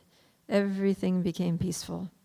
And what to speak of the people and the animals underneath Govardhan Hill, the animals on top of Govardhan Hill, where the rain was, underneath the umbrella it's dry, but for us on top of the umbrella is getting all the rain, right? But by Krishna's mystic potencies, even the animals and trees and plants on top of Govardhan Hill weren't getting rained on. They weren't feeling any distress. And in a class by Radhanath Swami says that not even a leaf on a tree on top of Govardhan Hill was being moved by the wind nor moistened by the rain of Indra. Everything was completely aloof from what Indra was doing, because it's all transcendental.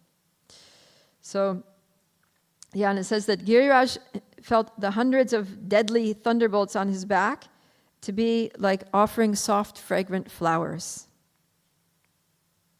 And sometimes Govardhan would become so ecstatic that he wasn't even aware that those thunderbolts were hitting him.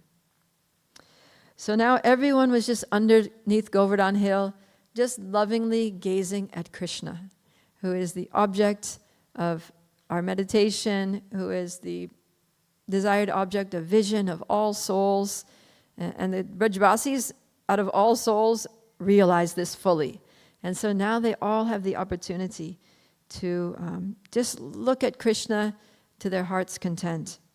And Krishna is reciprocating with their desires for his darshan by standing there in his most beautiful threefold bending form with his left hand stretched up. So Kavi Karnapur describes it in some detail that he's stretched in such a way that you can see his beautiful, because he's in a bending form, so you can see how his waist is curving in. You can see his beautiful the three lines on his belly, because his stretching and his chadar is going off to one side, his garland's going off to one side, he's kind of leaning into it. And so you can see the lines in his belly, you can see his beautiful armpit and his full arm, like that. So they're getting a kind of a view of Krishna that, like when we take darshan of the deities, we see Radha Gokulananda is always standing in the same position. At least most of us. Maybe some special devotees are seeing there's more going on there. But for the most part, we see Radha Gokulananda standing in the same position. Imagine if one day you go and you see, his armpit and his side and the lines in his belly and all that. They'd be like, wow. So all the Vrajavasis are looking at Krishna like this is unprecedented darshan. And he's got his right thumb tucked into the red cloth that's tied around his waist. He's looking very nonchalant, very cool, like it's effortless, holding up that huge hill. And he has this, he's got blue lotus flowers behind his ears, and the pollen from those lotus flowers is falling onto his cheeks. And with the flashes of lightning, it's like reflecting on the pollen, and it's making this glitter effect on his cheeks, which is very beautiful. And with his gentle smile and his eyes laden with affection, he's also glancing over all the Vrajavasis. And then, to everyone's astonishment, with his right hand only, because the left hand is busy, he takes out his flute. And he puts it he's just about to put it to his lips, and he's got a sparkle in his eye, and Madhu Mangal gets worried. He's like, Krishna, no, don't play your flute now. You know what happens when you play your flute. Stone melts. And if Giriraj, who is made of stone, starts melting, then this hill, which is supposed to be protecting us from all of the liquids that's falling from the sky, is going to become liquid and is going to himself fall on our heads and lead to be the cause of our destruction. And you know what else happens when you play your flute? The moving beings become stunned and become non-moving. And the non-moving beings start moving. And Giriraj is a non-moving being, so if he starts dancing and jumping and jumps off your finger while you play your flute, then we're all going to be doomed. So don't play the flute now. And then Krishna's just smiling at him, and then Madhu's like, he says, actually, sometimes devotees do become very ecstatic like that, but then they generally quickly recover their composure. So there's no fear that Giriraj is going to change his position. Go ahead and play your flute. And Krishna's holding Govardhan with one hand, playing the flute with the other one. I don't know how he's doing that, but somehow he's one-handedly playing the flute. And so now everyone's becoming even more ecstatic under that hill because Krishna's playing his flute, and that flute is moving the hearts of the Vrajavasis.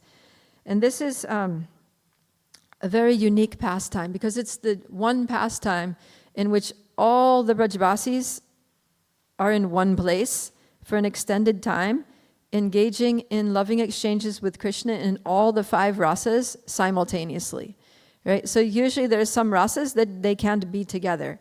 For example, Madhurya rasa. The gopis can't be dancing with Krishna, embracing Krishna in front of, the elderly cowherd people, right? They always have to pretend that, there's nothing going on between them and Krishna whenever the elders are around. Or even, whenever most of the cowherd boys are around. It's just like rasabas, it doesn't go. So, but here, there's nothing to do, and everyone's just looking at Krishna, and they're all exchanging their loving exchanges in their own rasas, in their own moods with Krishna simultaneously. So the friends like Madhu Mangal and Subal, they're standing close to Krishna, and they're joking with Krishna, and they're laughing. And the gopis, they're casting their shy glances at Krishna, they're embracing him within their hearts. They're the servants there like Raktak and Patrak, and they're fanning Krishna, they're massaging his feet. And then the cowherd men, they're trying to protect Krishna or trying to assist him by using their cowherding sticks to help support Govardhan Hill. And then there's Mother Yashoda, who's saying, Krishna, you're looking so hungry. You're working so hard there. You're getting skinny, lifting that hill. Now put your flute away so that you can use your right hand for eating. I want to feed you. And Krishna's just looking at them all very lovingly. So meanwhile, Indra, he's not enjoying this. In fact, he's hissing with anger. And he gets on the back of Airavata, his elephant. He goes there to assess the situation. But then when he sees everybody there just perfectly fine under Govardhan Hill, in fact, beyond perfectly fine, they're like more ecstatic than usual, then he gets even more angry. And not only that, but his rain, Kavi Karnapur describes that by Krishna's mystic, inconceivable potencies, the rain that's falling, as soon as it touches the ground, it's just drying up. So the ground's not even wet. Everything is just, as if there's no rain falling whatsoever, practically, at this point. So Indra's totally frustrated, and so he tries to he tries to ramp up the storm, increase the rain more. He calls to the clouds, more rain, more thunder, more lightning. Just pull out all the stops and just let them have it. But underneath the hill, there's another storm that's raging, even more powerful, and that is the storm of the Brajavasis' love for Krishna. And so there's a cloud underneath Govardhan Hill. What is the cloud? Any guesses? There's something that resembles a cloud. Krishna, right? Krishna's Ghanashyam, right? He has this complexion like a monsoon cloud. So Krishna is the cloud, and there are lightning streaks. Who is it that's often compared to lightning streaks? Okay, Krishna's his golden dhoti, and Radharani, the gopis, right? Their bright complexions, dazzling complexions are like lightning streaks. And then there's a stream of constant rain. Any guesses what that is? Does that mean time's up? Okay, I'll tell you. The stream is the constant stream of Krishna's beauty and Krishna's mercy that's being showered down from his lotus face. Is that going to stop? No? Should I keep going? I'll just ignore it. Just pretend that's like Indra and it's not affecting us at all. So then Krishna's Kaustubha gem is shining light that's like the sun, that's brightening everything up. And it's the light from the Kaustubha gem is refracting through the rain of Krishna's beauty, and it's casting a rainbow over the whole scene, and that rainbow is Krishna's peacock feather. And then there's the soothing moonlight emanating from 10 moons. What are the 10 moons? Krishna's toenails. Yeah. So this storm is going on underneath Govardhan Hill, and it's much more powerful than Indra's storm. And so the Brajavasis were not even affected. For them, the 7 days passed like 7 blissful hours. But for Indra, those 7 days were like 7 millennium of intense pain. And so eventually the clouds just ran out of rain. They became exhausted. They put their heads onto Indra's feet, and they just gave up. And so now the rain stopped, and everything, the sun came out again. And Krishna told the cowherd men that now you can herd the cows out. So the cows are all streaming out. And everybody's going out very slowly. And Bhagavatam has described that Shanai, they moved out slowly because no one wanted to leave. It was so nice under there. It was so ecstatic under there. And also they didn't want to turn their backs and walk away from Krishna, right? Krishna was left standing there by himself under Govardhan Hill. And then I always wondered, how did Krishna put the hill down? Because he's in the middle and he's underneath. How does he go from that position to putting it down? So Kavi Karnapur describes that Krishna, from his left finger, he just threw it. He just tossed it. Just like, he says, just like a child will throw a flower ball. He just tossed it. And then it landed back exactly in the spot where it was. So then he puts down Govardhan Hill, and now everybody's expressing appreciation for Krishna in their own ways. Friends are cheering. The elders are speaking blessings. Mother Yashoda is going and massaging Krishna's arm, kissing his left hand, thinking it must have gotten hurt, and she has to kiss his boo-boo. And then, the gopis are glancing. The demigods are offering prayers. And Indra becomes extremely ashamed of himself, because now he's realized that the love of the Brajavasis is so much more powerful. Krishna is more powerful, and he's just an insignificant nobody that couldn't do anything at all. And that even though he's a devotee, he was acting like a demon. So this is actually shows how Indra is actually still in the mode of goodness, because one of the qualities of the mode of goodness is that you become embarrassed when you do something wrong. So he's feeling really embarrassed, and he goes down and he apologizes. So, but he's hesitant. He's so afraid because he's so ashamed of himself. He doesn't even know how to approach Krishna. So he goes to Lord Brahma, and Brahma says that do it like this. Take Surabhi with you, and then let her approach Krishna first, and then you give your apology. So we're getting short on time. But I just want to go through this process of how Indra apologized, because it's very exemplary for whenever we offend someone knowingly or unknowingly, and we need to apologize. So the first thing that Indra does is he states very clearly what he did wrong. So in chapter 27, text 12, he says, "My dear Lord, when my sacrifice was disrupted, I became fiercely angry because of false pride. Thus I tried to destroy your cowherd community with severe rain and wind." And then second thing he does is that he owns up to the qualities within himself that led to the wrongdoing. He says, "Engrossed in pride over my ruling power, ignorant of your majesty, I offended you." So he admits, I was proud, I was ignorant, that's why I did this stupid thing. And then he removes any blame from the other person. Because sometimes people try to blame the victim. So he doesn't do that. He takes full responsibility.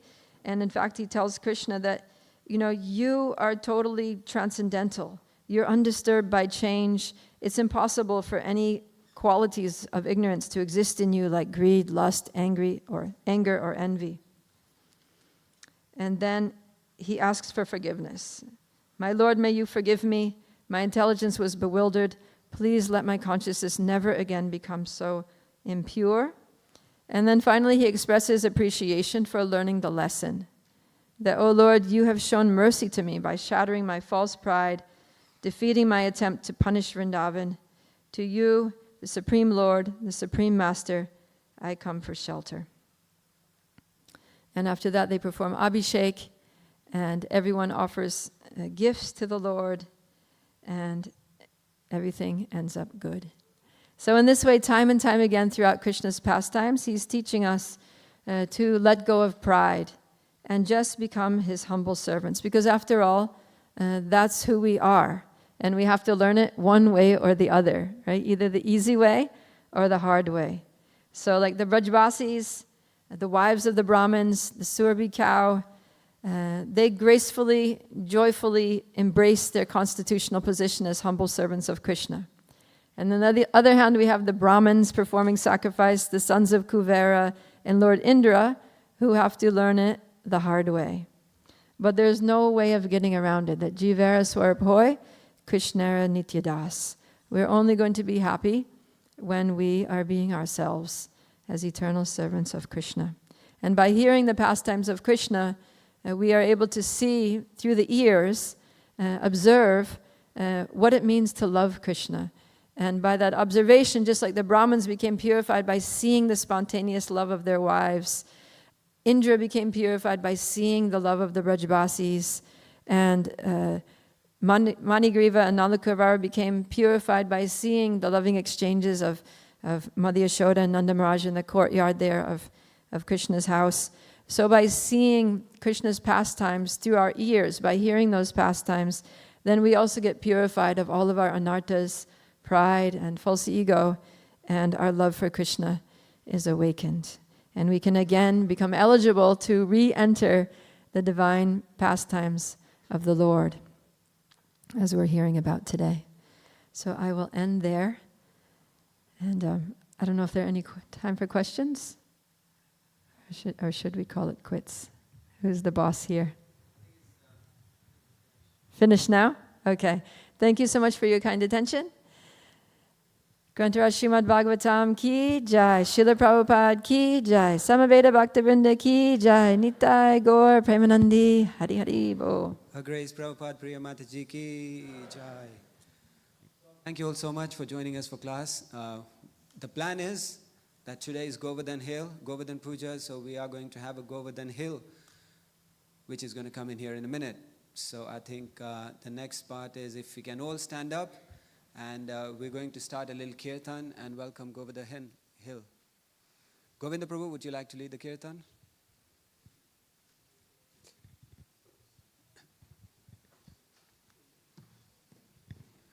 Namo Vishnupadaya Krishna Prestaya Bhutale Srimati Bhaktivedanta Swamin Iti Namine.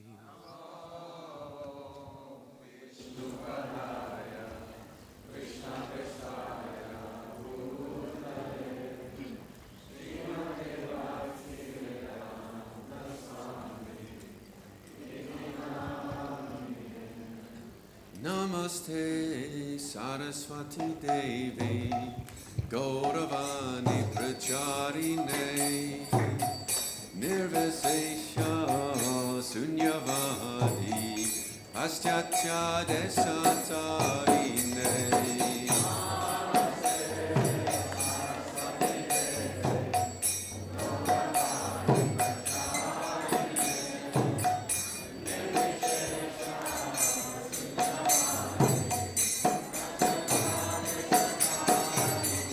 Jaya Shri Krishna Chaitanya Prabhu Nityananda Shri Advaita Gadadhar Shri Vasadi Gaura Bhaktivinoda.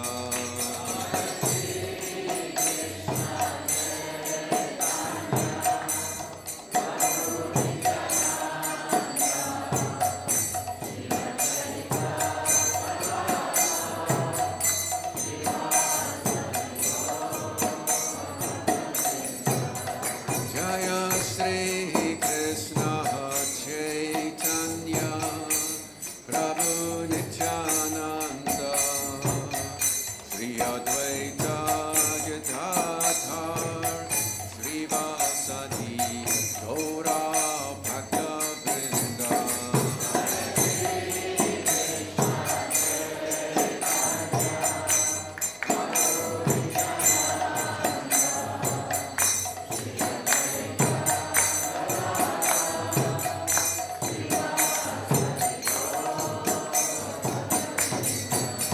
Jaya Shri Krishna Chaitanya Prabhu Nityananda Shri Advaita Gadadhar Shri Vasadi Gaura Bhaktivinoda.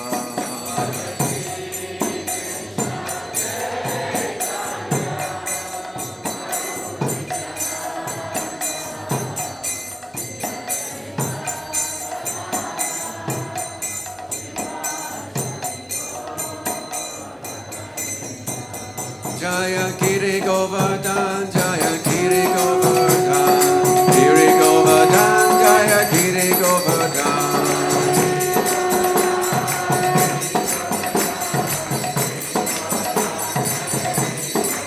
Jaya Giri Govardhan, Jaya Giri Govardhan, Giri Govardhan, Jaya Giri Govardhan.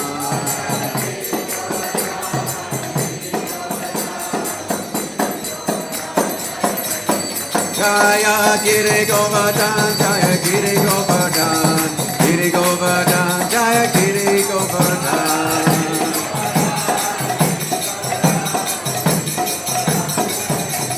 Hare Krishna, Hare Krishna, Krishna Krishna, Hare Hare, Hare Rama, Hare Rama, Rama Rama, Hare Hare.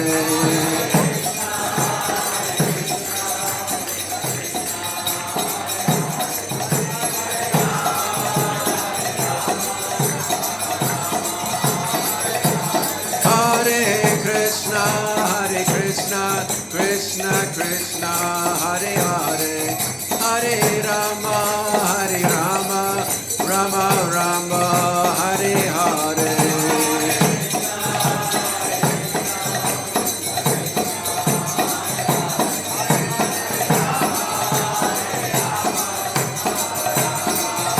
Hare Krishna, Krishna Krishna, Hare Hare, Hare Ram, Ram Ram, Hare Hare.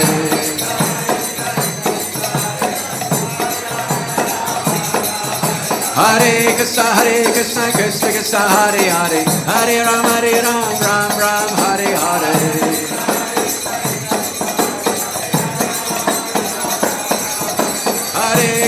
Hare Krishna, Krishna Krishna, Hare Hare, Hare Ram, Ram Ram, Hare Hare.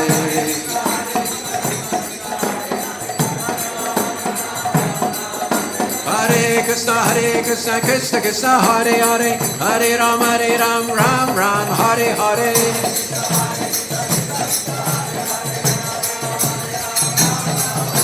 Hare Krishna, Krishna Krishna, Hare Hare, Hare Ram, Rama Rama, Hare Hare.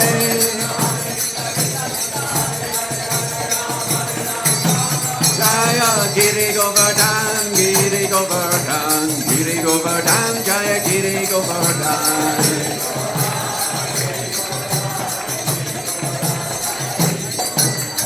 Hare Krishna, Krishna Krishna, Hare Hare, Hare Rama, Rama Rama, Hare Hare.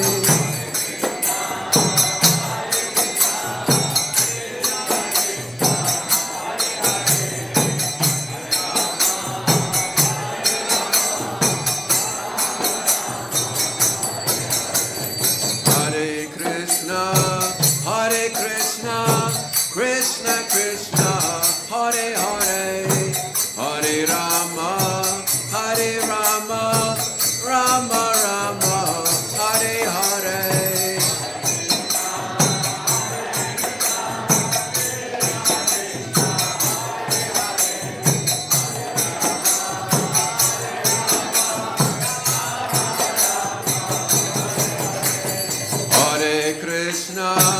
Hare Krishna, Krishna Krishna, Hare Hare, Hare Rama, Rama Rama, Hare Hare.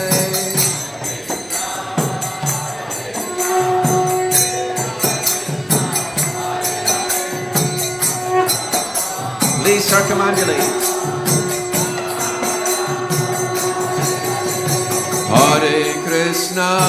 Hare Krishna, Krishna Krishna, Hare Hare, Hare Rama, Rama Rama, Hare Hare.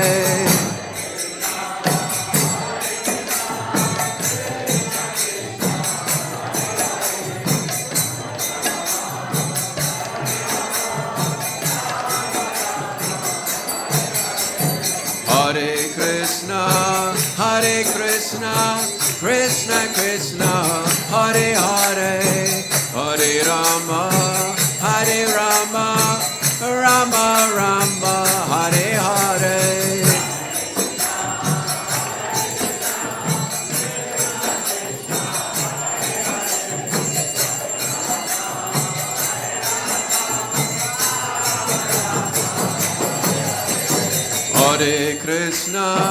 Hare Krishna, Krishna Krishna, Hare Hare, Hare Rama,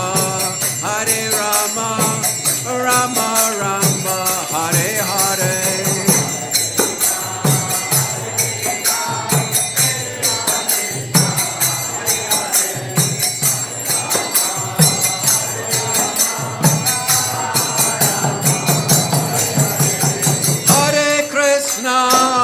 Krishna, Krishna Krishna, Hare Hare, Hare Rama, Rama Rama, Hare Hare.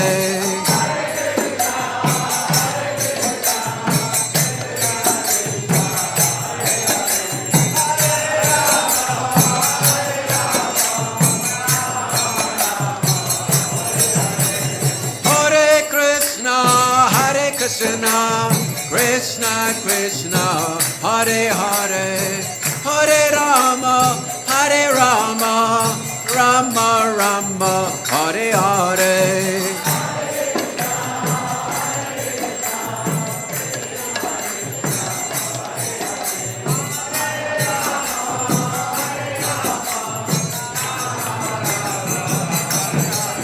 Hare Krishna, Krishna Krishna, Hare Hare, Hare Ram, Rama Rama, Hare Hare.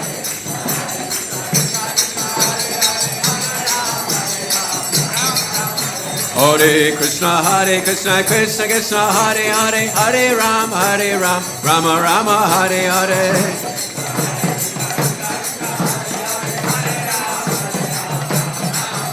Hare Krishna, Krishna Krishna, Hare Hare, Hare Ram, Rama Rama, Hare Hare.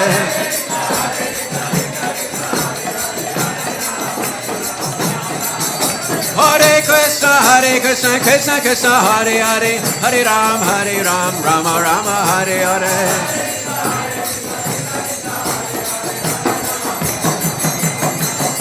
Hare Krishna, Krishna Krishna, Hare Hare, Hare Ram, Ram Rama, Hare Hare.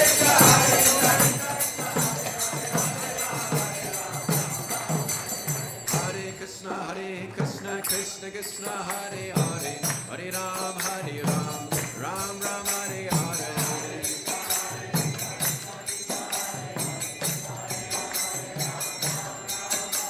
Hare Krishna, Krishna Krishna, Hare Hare, Hare Ram, Ram Ram, Hare Hare.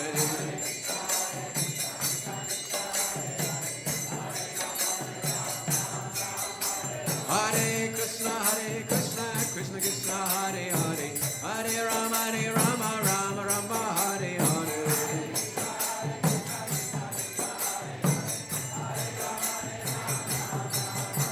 Hare Krishna, Krishna Krishna, Hare Hare, Hare Rama, Rama Rama, Hare Hare.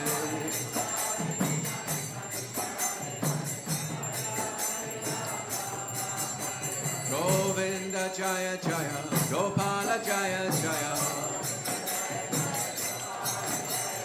Govinda Jaya Jaya, Gopala Jaya Jaya. Radha Ramana Hare, Govinda Jaya Jaya. Radha Ramana Hare, Govinda Jaya Jaya. Govinda Jaya Jaya, Gopala Jaya Jaya. Govinda Jaya Jaya, Gopala Jaya Jaya. Radha Ramana Hare, Govinda Jaya Jaya. Radha Ramana Hare, Govinda Jaya Jaya. Govinda Jaya Jaya, Gopala Jaya Jaya. Govinda Jaya Jaya, Gopala Jaya Jaya. Hare Krishna, Krishna Krishna, Hare Hare, Hare Ram, Rama Rama, Hare Hare.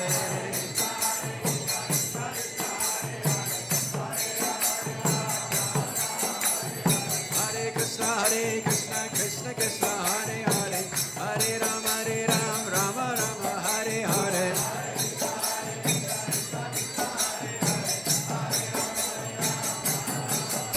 Hare Krishna, Krishna Krishna, Hare Hare, Hare Ram, Ram Ram, Hare Hare.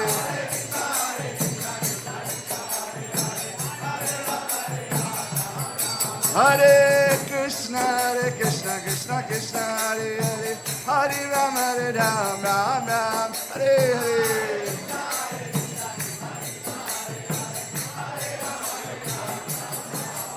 Hare Krishna, Krishna Krishna, Hare Hare, Hare Ram, Ram Ram, Hare Hare.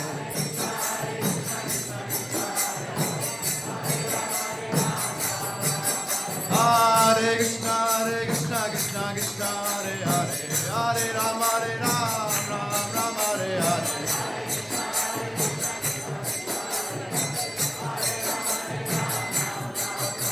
Hare Krishna, Krishna, Hare Hare, Hare Ram, Ram Ram, Hare Hare.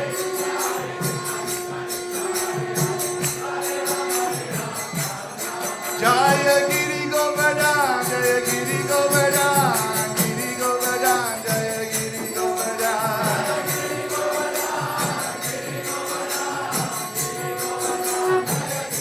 Jaya Giri Govardhan, Giri Govardhan.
Jaya Shri Govardhana Namine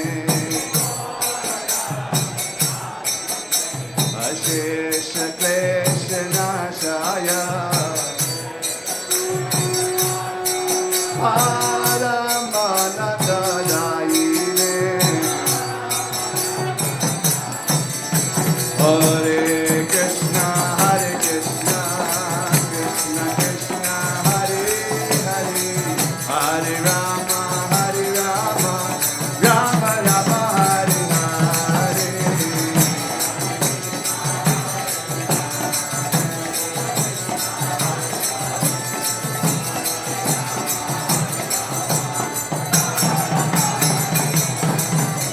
Hare Krishna Krishna Krishna Hare Hare Hare Rama Rama Rama Hare Hare Hare Krishna Krishna Krishna Hare Hare Hare Rama Rama Rama Hare Hare Jaya Giri Govardhan Giri Govardhan Jaya Giri Govardhan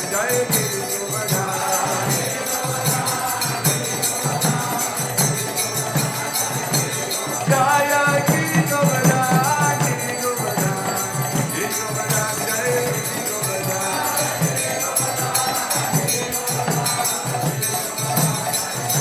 Jaya Giri Govardhan Jaya Jai Prabhupada Jai Prabhupada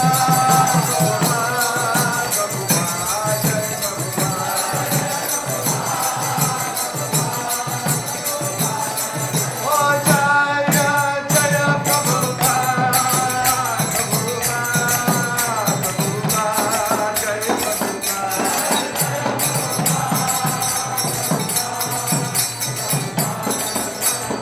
Jai Gaura Hari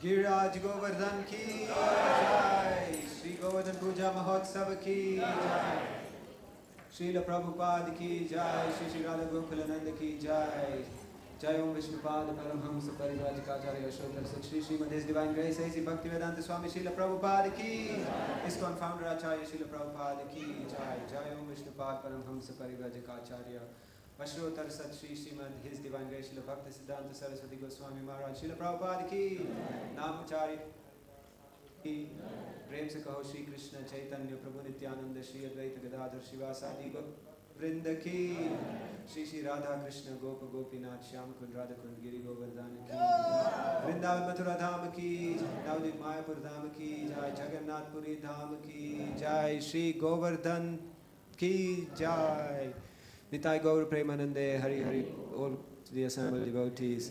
All glories to the assembled devotees, all glories to the assembled devotees, all glories to Sri Guru and Sri Gauranga. Hare Krishna. So that brings Govardhan Puja to an end, but the festival is not over yet. The next program is Go Puja. So if you like, you can head over to the circle area, and from there, in about 5 minutes, there will be a procession. The deities Radha Gokulananda will go on an ox cart, and they will go to the Goshala, and at Goshala we will have Go Puja. But that also doesn't finish there. All day throughout there will be darshan. They will be serving Annakuta from the Seva hall opposite. There's breakfast being served there right now. And Govardhan Hill will also be served as part of the Annakuta from the halls opposite. Then this evening from 4:30 on, we have a special program. So We have Jayadev Prabhu from 4:30 who will lead a mantra choir. We have the Bhaktivedanta players doing a drama at 5 p.m. And we have His Holiness Jay Swami giving a class from 5:30 onwards. And again, Damodarashtakam at 6:30. So we have an evening program from 4:30 onwards. So please do come for that. As far as here it's concerned, you can do a parikrama once and then you can head off. If you haven't done that already, you can head off to the Go Puja in the circle. Thank you so much. Hare Krishna. Hope you have an amazing day and Happy New Year to all of you. Hare Go.